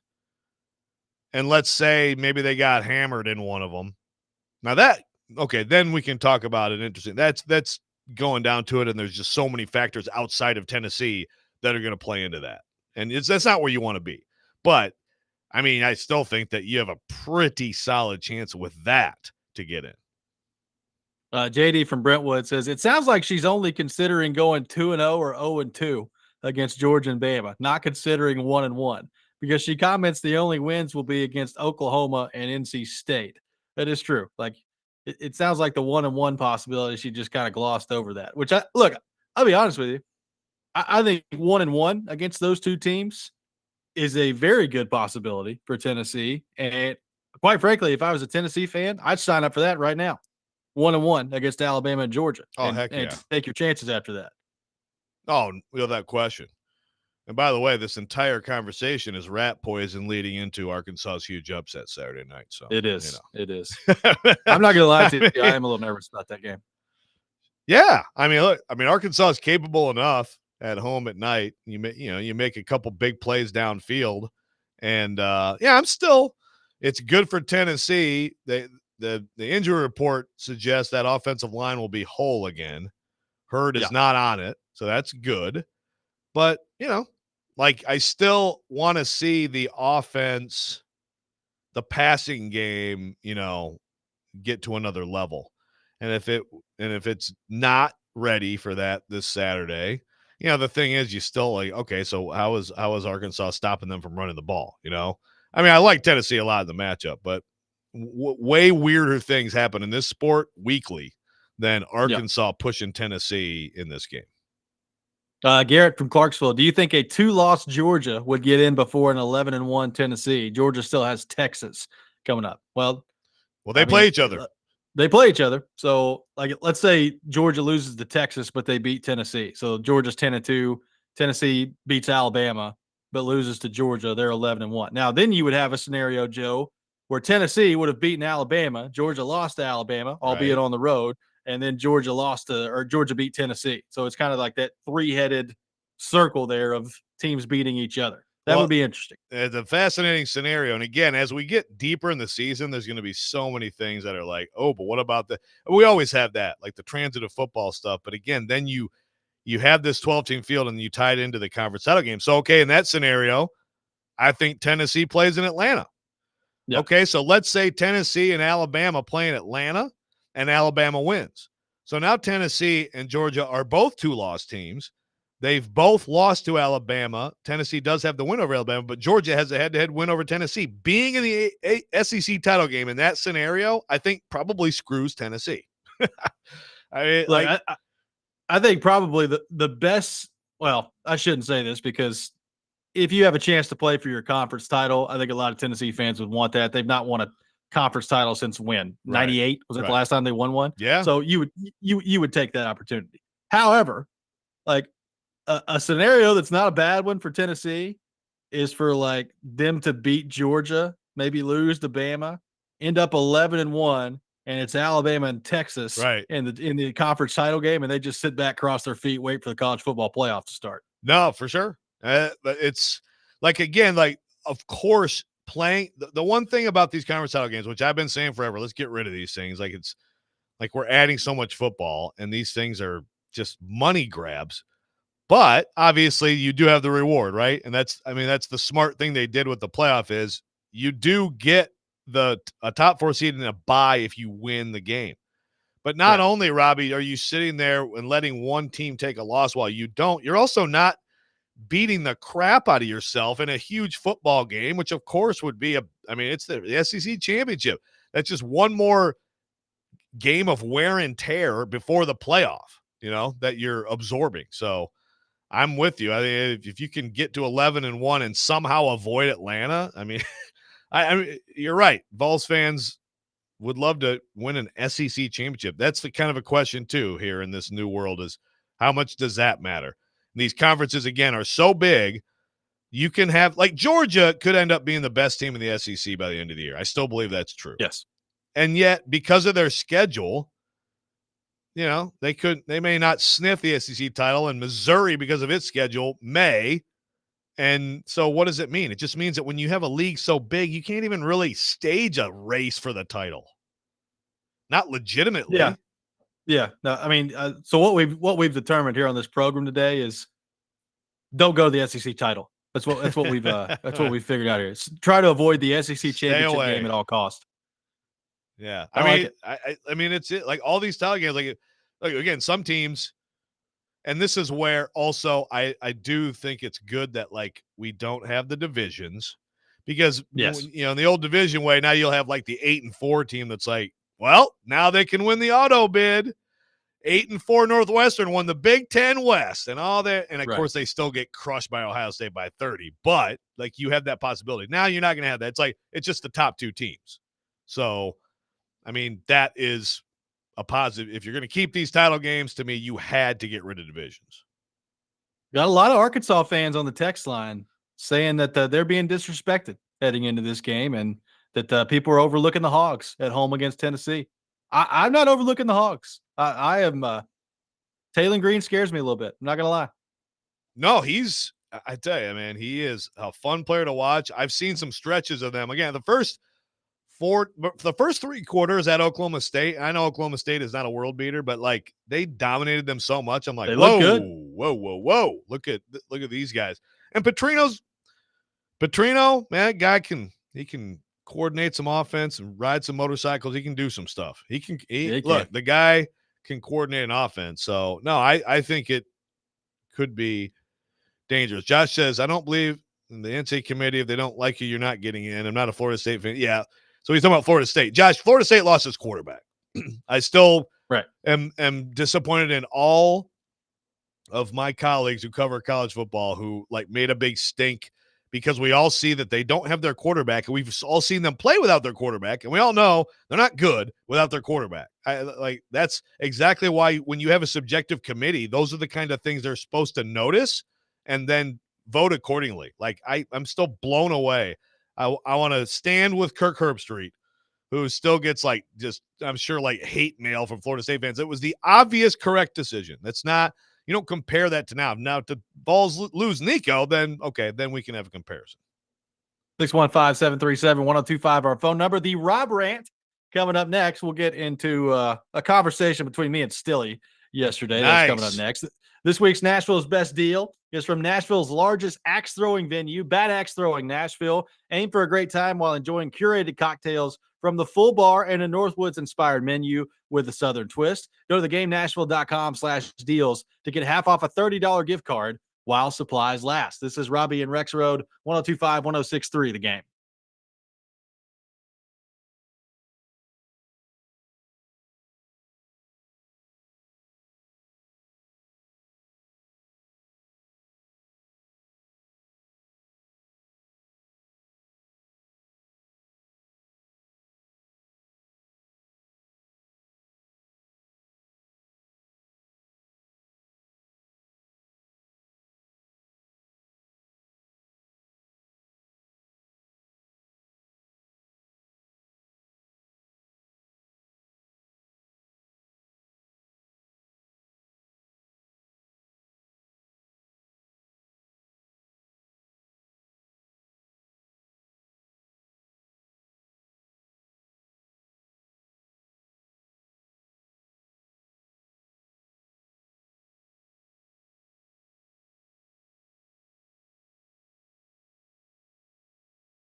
Don't make me angry. Sometimes you have to tell someone to pound sand. You wouldn't like me when I'm angry. This is the Rob Rant. Now on Robbie and Rex Road. When are you going to apologize for Tavondre Sweat? Robbie Stanley is not a hot taker. In fact, I respect Robbie's opinion a lot, but he is occasionally wrong. He is clearly feels like he's got the chance to be just a steal of a draft pick. A steal of a draft pick. They picked him 38th. A steal of a draft pick. And I don't think that could be further from the truth. You're 100% incorrect. It's that time of the day, time for the Rob Rant here on the program. So that's a pretty good setup for what we're going to get into. So Tavondre Sweat, we had Paul Kuharsky on with us yesterday, Joe, and we brought up Sweat and the way that he played on Monday night for the Titans against the Dolphins. And I said yesterday, Sweat clearly is an ascending player right now. And if he plays like he did on Monday, and that's what he is moving forward, that he may end up being a steal of a pick at 38. Of course, as soon as I said that, I get texts from Stilly about, well, when's he going to hit the quarterback? What's the quarterback going to get in? Is he ever going to approach the quarterback? Is he going to get pressures on the quarterback? All that other stuff. Which, I would like to see Tavondre Sweat hit the quarterback. As Robert has pointed out on our text line today, whether he hits the quarterback or not, it probably scares the absolute crap out of the quarterback if he comes, wandering their way. So there is that to take in mind as well. I'll put it to you like this. Yes, I would like to see Tavondre Sweat sack the quarterback and get to the quarterback a little bit more than what he is right now. Having said that, if you told me that Tavondre Sweat was going to play like he did on Monday night, and that's what he's going to be as he moves forward, I would sign up for that every single time. I would sign up for it every single time. And going back to the draft process, Joe, he went at 38. Obviously, the Titans got him. Some people did think that was a reach. Yes. Now, most of the reason that people thought that was a reach was not necessarily the player. It was the DUI incident that we talked about. It was the questions about whether or not he could stay in shape and could play enough snaps for you. It was some off the field maturity questions. And so far, granted, we're only 4 games into it, so there's still a long way to go.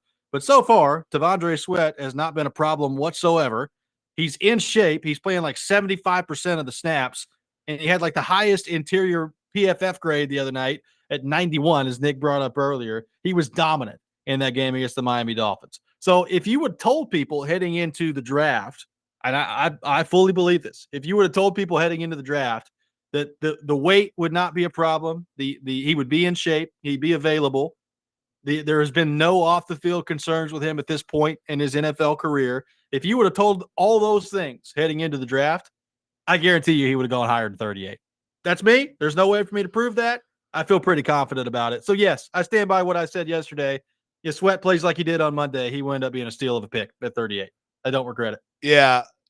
First of all, very much appreciate someone other than me yelling at Stilly, who I don't know if you heard his face melter of a take on Levis yesterday that lost him Jared versus Joe, but spends way too much time dreaming up weird stuff. But I appreciate anyone else yelling at him other than me. Although Kuharsky too, but he kind of gets a little mean sometimes. But also your impersonation was pretty good. Now I will say like just on the word steal, that is a big word, and he's not a big word. He's not wrong that 38. I mean, that's basically like that's high second round, so that's on the fringe of the first round. So you have to be great to be a steal at that position. But I'm with you on, look, if he, and this is where Stilly gets into, what's the sack number? Give me these sacks, and it's like, look, does he need to get sacks? Sure. Pressures, absolutely.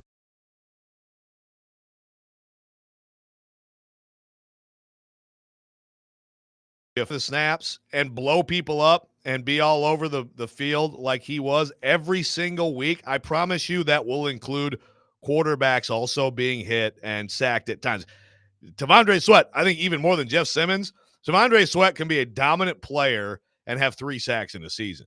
And agreed. And this is where, again, it's like, it's just a Stilly, like he just can't get off the sack number. And if he doesn't have the sack number, then he's just a run stopping. He's just a plugger. Did you see the guy running across the field the other night? That's not just a space eating, DJ Reader, who's also a valuable player, by the way. But that is more than that. That's an athletic guy who moves with that weight and not only rips through the double team, but then goes and makes the play.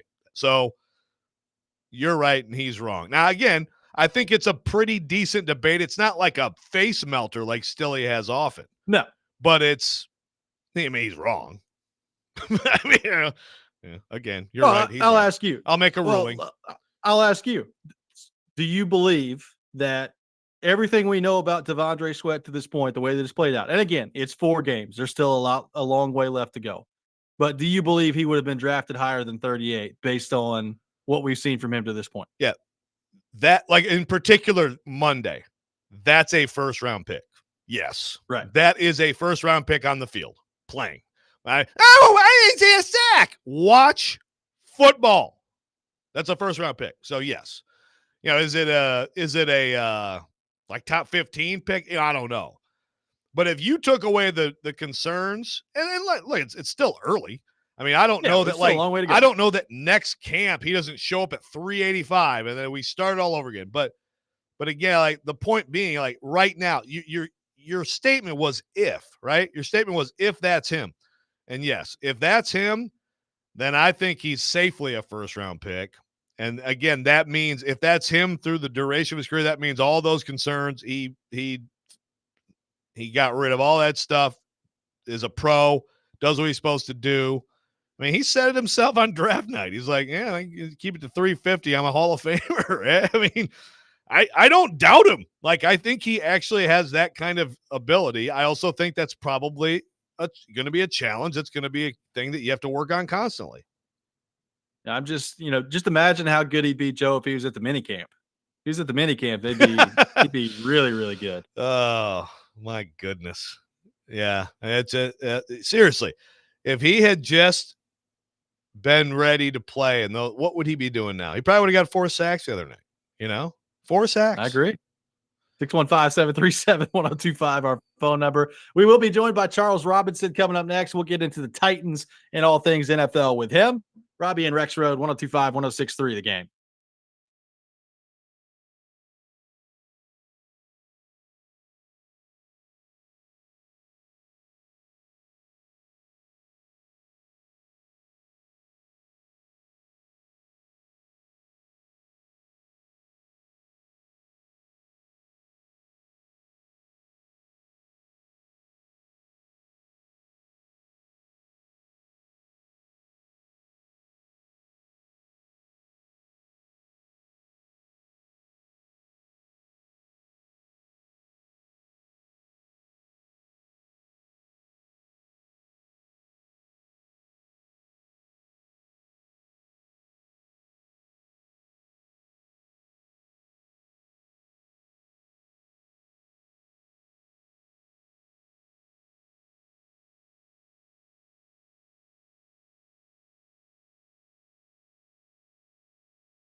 Final hour, Robbie and Rexroad, 102.5, 106.3 The Game. Robbie Stanley, Joe Rexroad, Nick Keys are here with you on this Thursday morning. And we welcome into the program Charles Robinson from Yahoo Sports on our 102.5 The Game phone line, driven by WilsonCountyHyundai.com. Charles, good morning. How are you? I'm doing well, gents. How you guys doing this morning? Super. I think you're doing a little better than well. Who is more excited about the Detroit Tigers, you or Rexroad? Ooh, I don't know, man. That's a really good question. I mean, we both are coming from the same place on this. Here's my so Dawn, my significant other, she's a Cleveland Guardians fan. She grew up in you live in Ohio, Houston. and I live in Houston. So this was a tough, and I would say that, Houston's probably my number one, my number two team, not Detroit. Obviously I was rooting for the Tigers in this one, but you're a big fan of cheaters. Yeah, I don't mind. I mean, whatever. Just win. I don't care what it takes. Yeah. So, I mean, this was a little bit of a weird series, but I'm all aboard with the Tigers. I'm so excited about this team. It sucks though that they're the next team they got to play. My former boss, Dave Morgan, Yahoo Sports, his son is Eli Morgan. And like, I've known Eli since he was like a 10-year-old, and we were all playing in a fantasy football league together. So, middle reliever for the Guardians. So I'm kind of, my NFL editor's a Guardians fan. I'm surrounded by all sides. I feel like at this stage, but hey, you got to do what you got to do. This is a special team. So I saw somebody compare him to the '69 Mets. I thought that was a pretty good comparison about, a team kind of being dead and coming back out of nowhere. And I think really, if you're a fan of baseball and you don't have, skin in the game at this point, you got to be a Tigers fan. This is the run is too. Robbie's on board. Robbie's on board. Yeah. Yeah. It's just too much fun. I mean, it really is. Like, it was that game to watch them go down 2-1. And I'm texting with guys across the league who it was funny when I visited the Cardinals. Monty Ossenford at one point, the Twins were beating. He's obviously a big Twins guy, and they were beating the Tigers that day. And he was kind of showing me the box score and giving me the business. So of course, down the stretch, as they were tracking down the Twins and knocking them out of the running, I was making sure to text him and give him an earful. But yeah, it feels like everybody that I know across the league, they know I'm a Tigers fan. I wear my, Tigers hat everywhere I go, and they're all texting me. They're all super excited about this. I hope you see my sweatshirt on the stream right now, Charles. I saw the Old English D. I did. I think of my guy Therese Paler, man. Therese is such a huge Tigers guy, such a huge Detroit guy. Like, it's hard not to think about him in times like this. When you see like the Lions doing what they're doing, you see what the Tigers are doing. So it's you think about it from a lot of different angles for sure. Yep, no doubt about that. So, Charles, on the Titans front, Will Levis plays 2 drives the other night against the Dolphins, throws a pick, and then hurts himself scrambling to pick up a first down. The Titans do win. Mason Rudolph comes in, doesn't have to do a ton, but they get to 30 points for the first time since December of 2021, and they win the game. Where are you at on Levis at this point? We're only 4 games in to his second year. I know where you're at, but I think this should be fun to come to bring. Jody, you just want to read the text? Hey, I could just read. Yeah, it'd be too long though, and too many bad words. Too many bad words and too long. Yeah. So when I got into a ridiculously long text argument throughout the day after, I guess into the evening, over Levis and the state of the Titans. Look, my thing was this: when he went out, I was like, all right, this is going to be interesting, because in my mind, I'm like, let me see, what does this offense look like? Let me see, Callahan coach this team without Levis at quarterback and see what the offense looks like. And to me, it was not good. Okay. It wasn't a good passing offense. It wasn't really necessarily a good running offense, but there was definitely elements of it that I thought looked better, looked less, like the offensive line. It didn't look great, okay, but it didn't look like there was just abject failure across the front, right? And so an argument that I got into with Joe, where I'm like, and I do believe this, I do think that if this continues with Will, you have to consider, and not a permanent benching, but I think a temporary benching, because I think you have to look at the team and say, all right, are we going to build chemistry or not? You know, like what can I, if Mason Rudolph is in there and it offers the offensive line an opportunity to be a little more functional, to build some chemistry, to get some momentum, is that good for the team? Does it help the running backs? Does it help, you know, the wide receiving core that was supposed to be, you know, this great vertical passing offense with the 3-4 deep wide receivers? And then, you know, again, defensively, I mean, there were a lot of things to love defensively with the Titans. And I just think there's an element of the overall health of the team.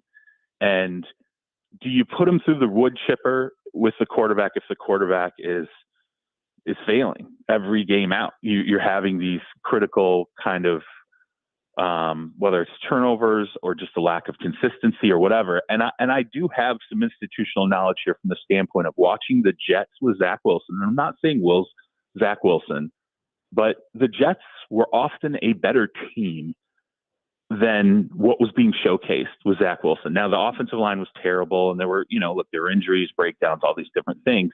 But you could see mentally what it did to that organization when there was a gear change to whether it was Mike White or Joe Flacco, Rodgers coming in. You could just see what it did, not only for the development of the younger players, the coaching staff. The health of the organization was dramatically different when you saw guys in the locker room and you talked to people in the front office of coaching staff who felt like, okay, we got to give ourselves a chance here. And they didn't want to abandon Zach Wilson, by the way. Like they were kicking and screaming. They wanted to bring him along, but at some point they were like, we got to figure out a different way to do this because we can't just destroy our chance of being competitive or building up some of the younger pieces on our team just to find out whether or not Zach is going to make it or not. And ultimately that's how they ended up going with Rodgers and all this stuff. Now, Joe's going to sit here and he's going to yell at me. He's going to say, this is stupid. How many games can this team win? You know, even with Mason Rudolph in there, and you got to find out about the quarterback. That's what's most important. And I'm going to go ahead and tell you all Joe's arguments. I'm sure he's laid out for days. And I get that. I understand where he's coming from when he says that, because it is important to find out what you have in the quarterback, because until you know you have the quarterback, that's going to be the thing that hangs over your team forever. But I do think you got to strike a balance here at some point and go, do we have a better chance at developing other parts of the team and the long-term health of this organization, which, by the way, if we do have to make a long-term change at quarterback, we do have to make a left turn and find a different guy this next offseason, you're improving the situation that they're walking into. That's as reasonable as I can be about this. Joe, go for it. Well, so there's two. First of all, before I get into this, I would advise everybody to read The Quarterback Room, Charles Weekly. I mean, everything Charles writes is great, but I think that's a great idea, you know, for something to kind of to sum up quarterbacks. Of course, he rips Levis every week in it, but you know, which is totally fair, by the way. But it's kind of like two different arguments here, though, because this argument between you and I the other day started, Charles, with your picture. It says Levis and a picture of burnt toast. Okay. That is not like, you're not bringing the burnt toast back into the breakfast, you know, guys. So now, I completely reject the idea that Levis is like right now could be done. Always go back 24 hours later. Okay. Don't just take the first emotional reaction where I've watched him throw an interception where and I believe him. He didn't see the guy. I mean, it was clear when you kind of watch it and you slow it down. You're like, yeah, the confidence he had in the throw and everything. I don't know who was in his field of vision or whatever, but obviously it's one of those situations where it's underneath the defender. You don't see it. And then, you know, he dives for the first down, which look, the dive and all that. I was like, oh, okay. Yeah, great. But he lands on the shoulder, and it just feels like chaos. It just feels like a lot of chaos. You're always on the verge of, you're on the edge of your seat going, oh God, like, what's he going to do? Like, what's going to happen this play? What's going to happen this play?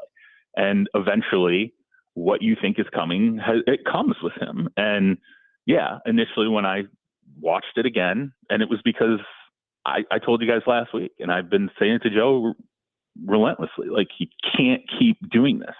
He can't keep turning the ball.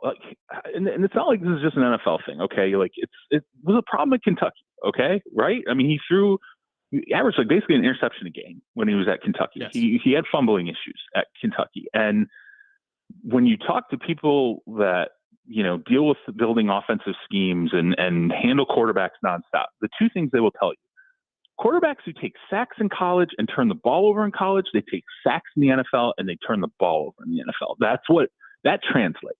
And it's rare for you to be able to coach that out of individuals. And I think that was a concern with him, so that when you see it happen then, and I'm not going to, say the offensive line's been great. I'm not going to say that there haven't been other adverse issues around him.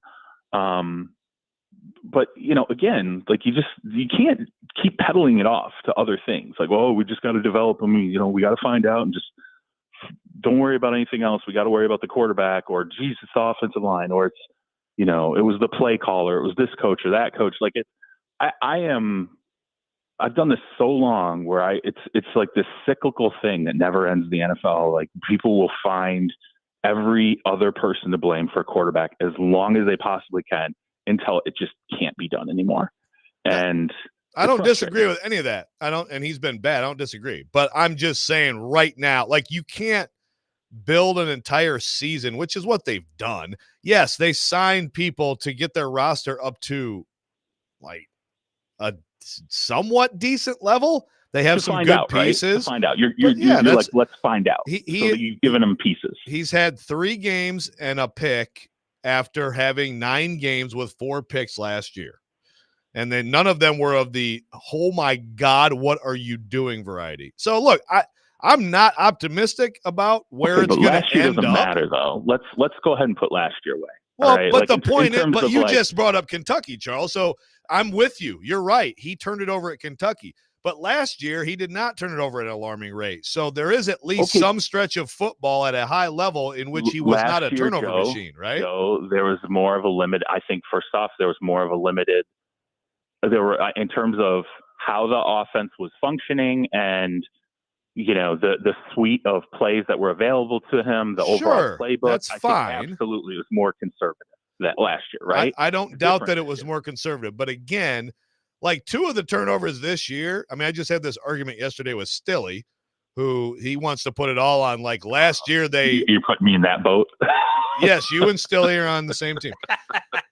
I mean, he had the argument that like last year they were very kind of what you just said, which I think there's some truth to it.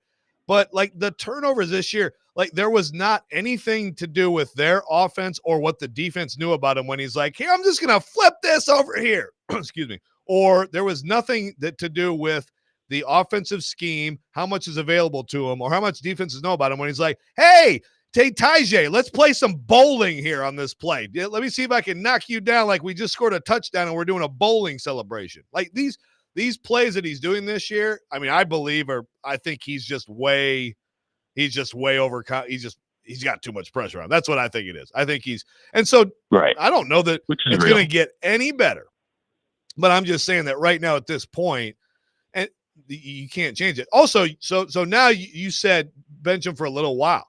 That's a different discussion too, which I mean, we can all weigh in on that, but I just have my doubts that the benching and then, okay, I mean, what if Mason does game manage his way to some wins? Then that makes it to me harder for a locker room to then say, hey guys, I know it's getting better, but here comes Will again. Like I feel like when you do it, you have done it. Well, first off, it's a moot point because Callahan has done what he's done. He said what he said, right? Which, and by the way, I agree with. I think one way or another, you have to come out and be definitive about your decision. I like that he came out and said, look, he's our guy. There's no controversy here. 100%. Like he's our quarterback. Okay. I'm fine with that. You got to make a choice here. I think the bye week, to me, there's 2 ways you can look at it. People always look at it as, well, that's your opportunity to change. It's also your opportunity to fix things. It's your opportunity to sit there and go back to the film and go, okay, where have the breakdowns been? What can we make a bigger point of emphasis with him? And so I am, again, my initial reaction was the guy's toast. Like when I watched the interception and then he gets hurt, in my mind, I'm like, my instant reaction is, yeah, this just feels like a continuation of all these things that are going wrong with him. 24 hours later, once I looked at the pick again, like went back and looked at the all 22, angle of it and how the throw came out and kind of saw what he had said on the sidelines, read through what he said post game. Same with Callahan, and then looked functionally at what Mason Rudolph had done with the offense. I wasn't, if Mason Rudolph comes out and blows the doors off, then I'm like, okay, that's a different situation. He didn't blow the doors off. Like, I get what you're saying. Like, he game manages his way to some wins. It makes juggling things a little more difficult. That's fine. But at the same time, I mean, that's what coaches get paid for. That's what your front office gets paid for. Sometimes you have to make decisions later that maybe don't make sense or seem a little more unpopular. But, especially if you're the Titans, you're going to get to a point in the season, if, like you said, Joe, you think they're not going to win a ton of games this year, where you're going to be out of it. And a lot of organizations at that point look at situations and go, okay, we got to go back to some situations. We got to go back to some younger guys or whatever. So I do think there would be an opportunity afforded if they don't win a lot of games to potentially get another look at him. Do I think that's the best scenario for him? No. Do I think this is an easy answer right now? No. Because you're struggling with, we have a player, we have to figure out if we have him, if he can turn a corner for us, but at the same time, there are a lot of things going wrong here, and it's really difficult to continually go through this, and it is affecting other players on the team. It is affecting our cohesion, our chemistry. But you got to balance those two things. I just don't think this, in my mind, I don't think it's good to blindly just say, no, we're going to go ahead and just go through walls constantly and it doesn't matter. We have to find this out, because I do think you can ruin other aspects of your team. You can lose locker rooms. You can have, and I don't mean like a quarterback losing a locker room. Players start to look at coaches and going, what are we doing here? Like, what do you like? They don't think about upstairs. They don't sit there and go, well, it's the GM's fault. The first thing they do is they look at a coach and go, like, wow, you're backing somebody. We don't have any, shot here. It's miserable.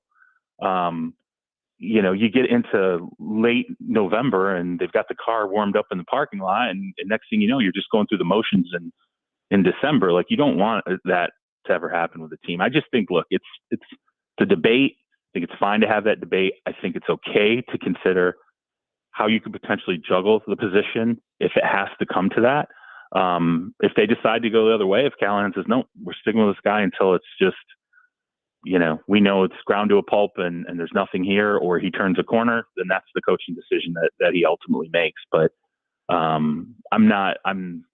seen way too many situations with quarterbacks where, it's not working, and teams and coaches who I really respect refuse to admit that. And then by the time they're on the other side of it, they realize that they've done some long-term damage to the organization they really wish had not happened. I even now I look at the Jets, I'm telling you guys, the Jets facing Minnesota and London, all this stuff, they're teetering. And I think some of it has to do with people being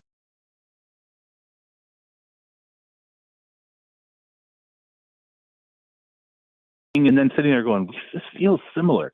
Like, this feels like the same problems we've had, and that's hangover from that whole Zach Wilson experience, where guys are just like, this did not get better. I don't know if I trust, does Nathaniel Hackett have any idea what he's doing? Like Garrett Wilson even coming out and kind of criticizing the offense, and saying, hey, the new guys, this situation doesn't feel that much better, more dynamic than the last situation. That has to do with the Zach Wilson experience, right? That is a direct line to what happened before. And that is a really good player whose mindset is now tied to a past era, and it's hurting him right now. So, Charles, speaking of the Jets, on the Davante Adams front, do you think it's a foregone conclusion that that's where he ends up? What do you make of that situation? And if it is the Jets, what does Davante Adams do for that team, do you think? I mean, look, that's where he would, I think his number one team to me clearly is the Jets. And I think that's existed for a really long time. I can tell you when I went through Jets camp, a year, like not this past summer, but the summer before, I had been through the Raiders and they straight up asked me, are they going to trade him? Like, is Davante going to become available?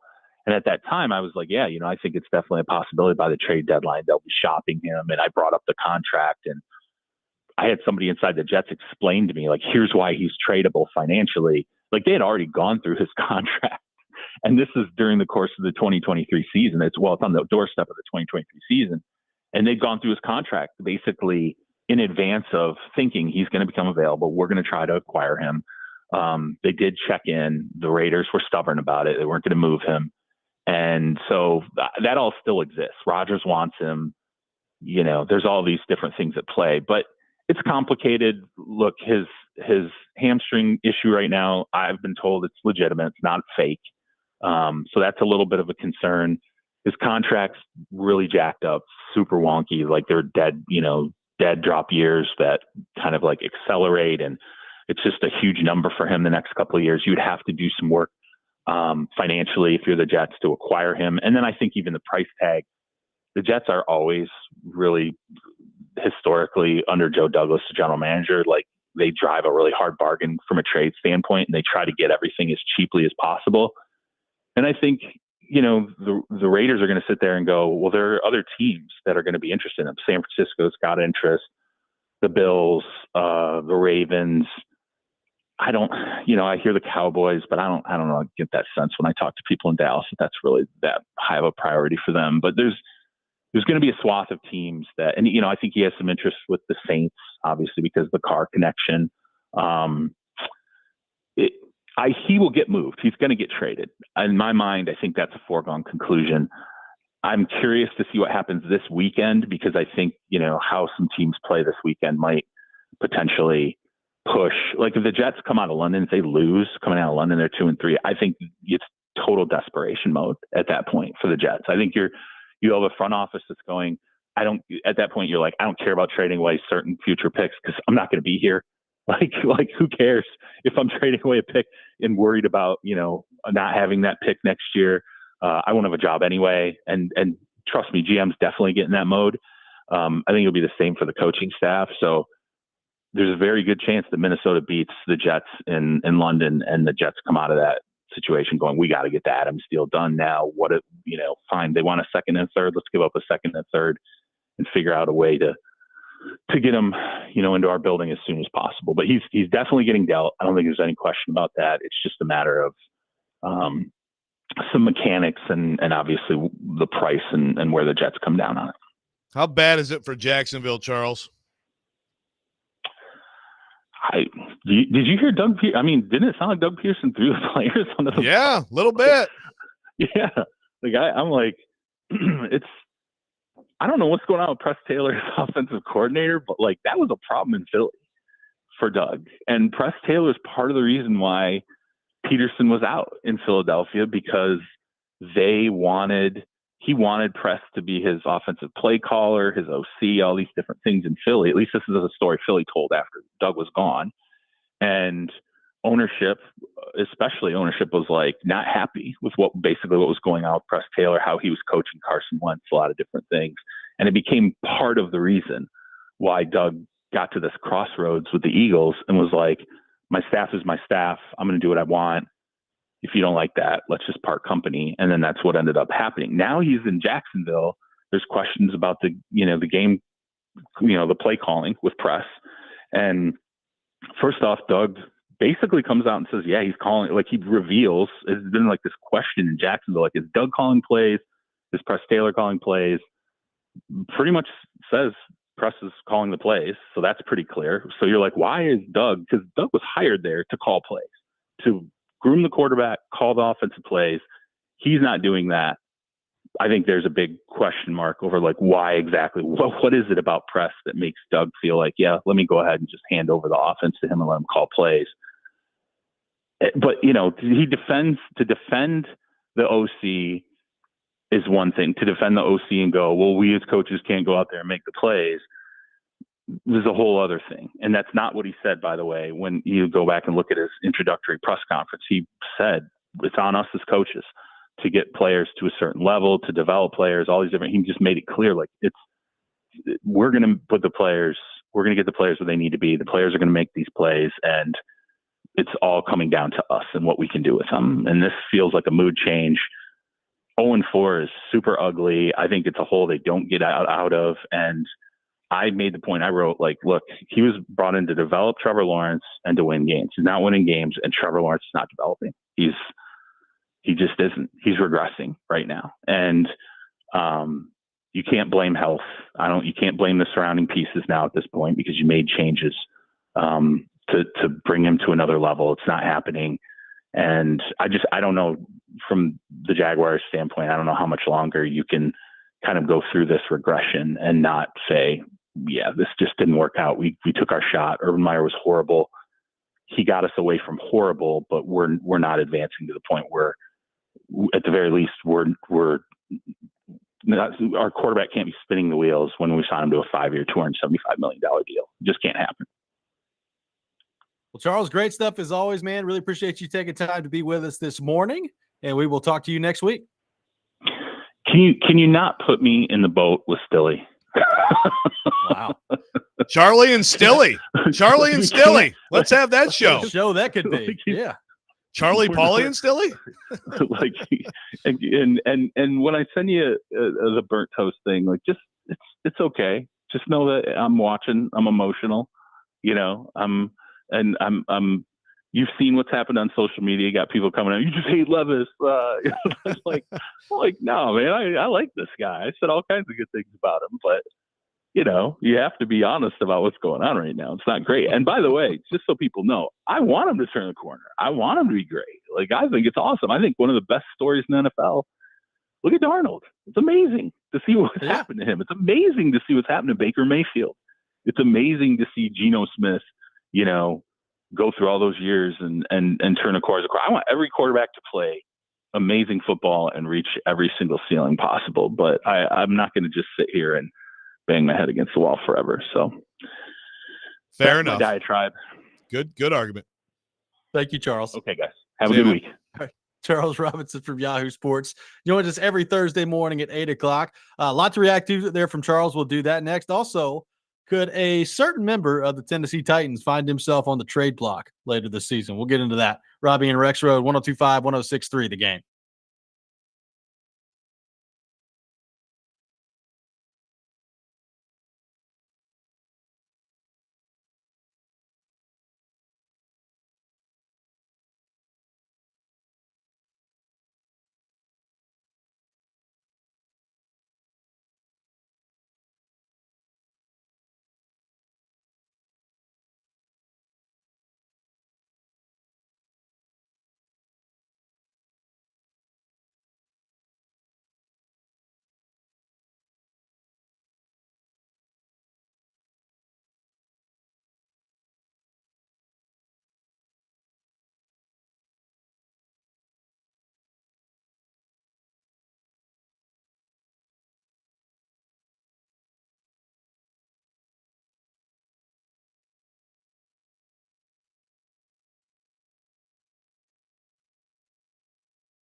We're back in Robbie and Rex Road. Got some tickets to give away to see Bad Flower at the Ryman Auditorium coming up on October the 22nd. Be caller number 3, 615-737-1025, 615-737-1025. Caller 3 will win a pair of tickets to see Bad Flower at the Ryman Auditorium coming up on October the 22nd. We are live from our Busy Bee Plumbing, Heating, and Air Conditioning Game Nashville studios, home of the $99 yearly Beehive membership, where the buzz is always about great service. Appreciate Charles Robinson for being with us in the last segment. So, Joe, we've talked about Davante Adams today and how he could be on the move from the Raiders, potentially to the Jets. We'll see where he actually ends up, but pretty good feeling that he's going to get traded. What about with the Titans? A lot of people trying to connect the dots with DeAndre Hopkins and what his trade value could be if the Titans season gets away from them before the trading deadline. Would it make sense for the Titans to entertain the idea of moving on from DeAndre Hopkins? What do you think of that? And do you think that could become a realistic possibility for the Titans at some point this year? Yeah, look, it was interesting stuff from Charles, despite his bad take on Levis. Interesting stuff on Charles in terms of the Jets and basically not completely sold that it's a lock there. How about the Niners, by the way? Ooh, yeah. It doesn't seem real to me, but as we talked about earlier in the show, Ravens, Bills, oh boy. But bottom line is there's that trade, and I don't think, Kansas City is going to get in on that. I just don't. For one thing, don't you feel like the Raiders are just like that's got to be some sort of like Al Davis we're not helping you. Rule in the franchise that you're like you will never trade a quality player to the Chiefs. Right. So the Chiefs, to me, the Hopkins thing can absolutely become real here. In fact, I have already. Now people get mad when I do my like other teams in the league, and then they have writers at the Athletic, and they're like, "Hey, submit a trade proposal," right? So I've done that. I think this one will be a lot more widely, I guess, appreciated, or at least somewhat more than like the Levis Bryce Young swap that we talked about last week. But I think it's a very real possibility, for Hopkins to be on the block as a pretty low cost rental for somebody, and for the Titans to potentially, potentially move him. I mean, I think if they. Look, if they're sitting there at, even if they're sitting there at 2-5, but certainly at 1-6, right? But to me, even at 2-5, I think you have to entertain it. We're a month away from the trading deadline, and if you can get a decent pick for Hopkins for someone to be around, I figured out the money yesterday. I was like texting with like Kaharski and TD and Buck, and I'm doing all this math, and then I'm slacking my guy Dan Dugan, who covers the Giants, because he's really good with the cap stuff. And so I finally figured out the math that it's like if you traded for Hopkins at the deadline, I think you're paying him $4.18 million the rest of the year. Good. I mean, if you're the Chiefs, like I think Hopkins could be fantastic with Patrick Mahomes. Like Hopkins to me is like, I was thinking about this yesterday.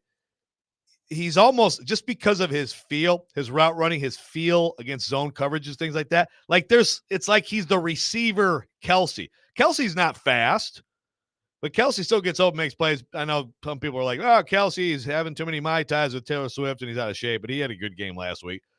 But Hopkins, it's a totally different dynamic than Rashee Rice, right? I mean, he's not running by anybody, but I think he could be great there. And I think he could actually be a low cost piece for them that might actually make a huge difference. So what would you be looking to get back if you're the Titans? Well, for DeAndre Hopkins. You know what? You just gave them. They have 2/3. You gave them one of those for Snead. Get it back. Am I asking too much? Am I asking too much to get that? Just give it back to us. I don't think so. Like, look, I think Kansas City, as much as it's still Mahomes and Kelsey and they're 4-0, but Rashee Rice is out now. Like, to me, they need another guy. Like, they're going to have to, at some point, go find a wide receiver. I would be stunned if they don't. Yeah, me too. I understand the whole. Yeah, it's like he can do whatever with whatever. Remember, he lost in a Super Bowl, and I know they got to the Super Bowl, so I'm sitting here like talking about a Super Bowl loss. But He lost in the Super Bowl because they could not block the Tampa Bay Buccaneers. Like, it was as much as we've seen Titans quarterbacks the last few years just run for their lives. What that entire Super Bowl was that? It was like Mahomes is like somersaulting, making passes on his head because he had no chance. So it's not like there's no conditions under which he could lose a big game, you know?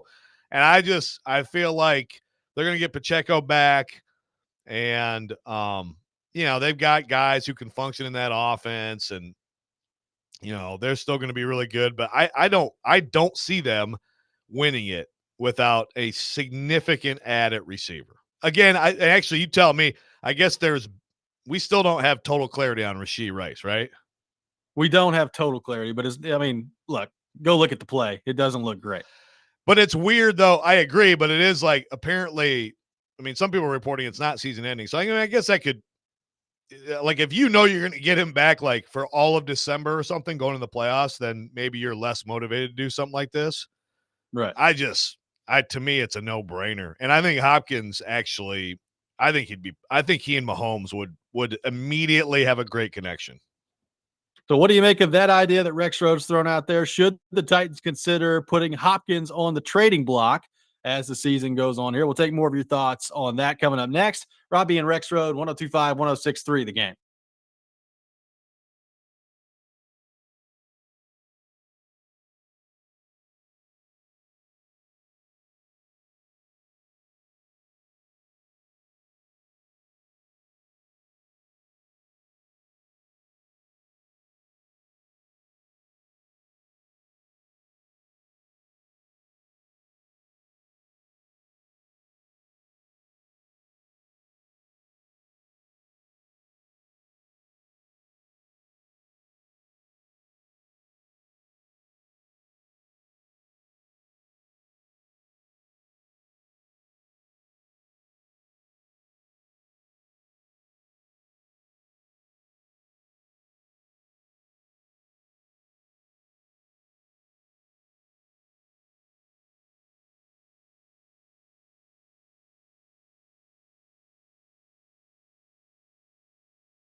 Welcome back in, Robbie and Rex Road, 102.5, 106.3 The Game. Got some tickets to give away to see Bad Flower at the Ryman Auditorium on October 22nd. Be caller number 3, 615-737-1025, 615-737-1025. Throwing it out there, if you're the Titans, would you consider putting Hopkins on the trading block later in the season? Andy on the text line says, if you knew Hop would re-sign with the Titans, then I'd re-up him for 2 more years.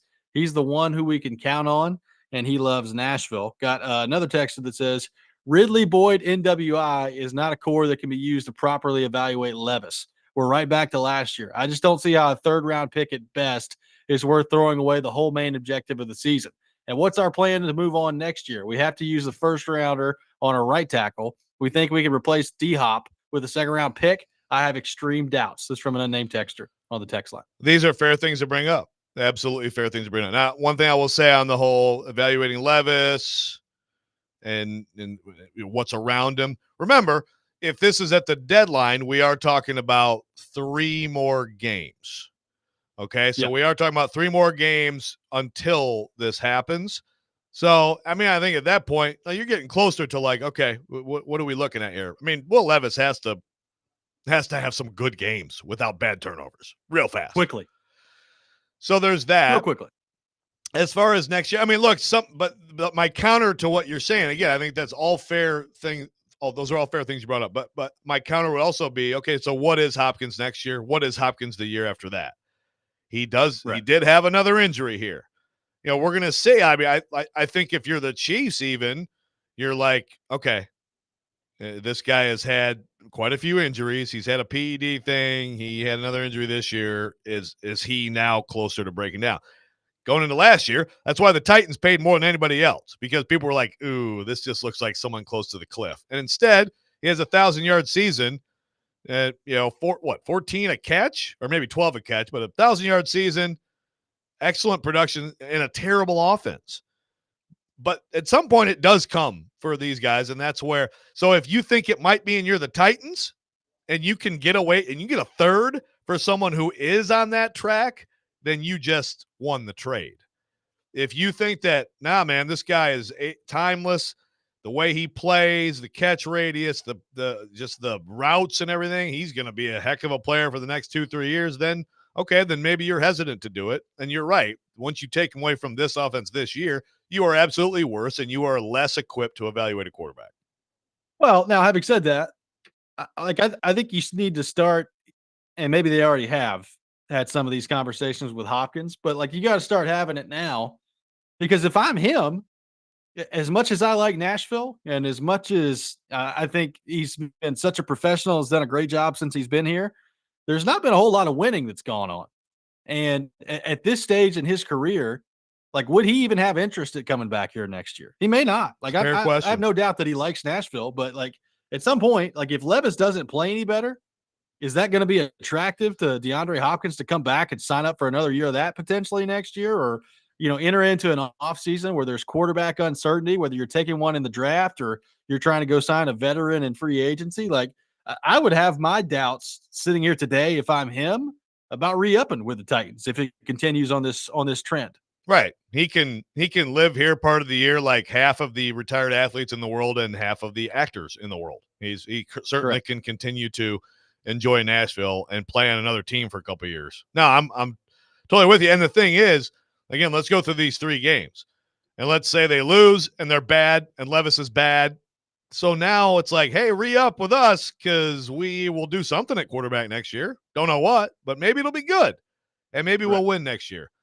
To me, you go to the Chiefs and, again, first of all, it's not his call anyway, right? But if you're him and you go to the Chiefs and you are healthy, play well, win a ring, first of all, you just achieved a huge objective for any player in this league.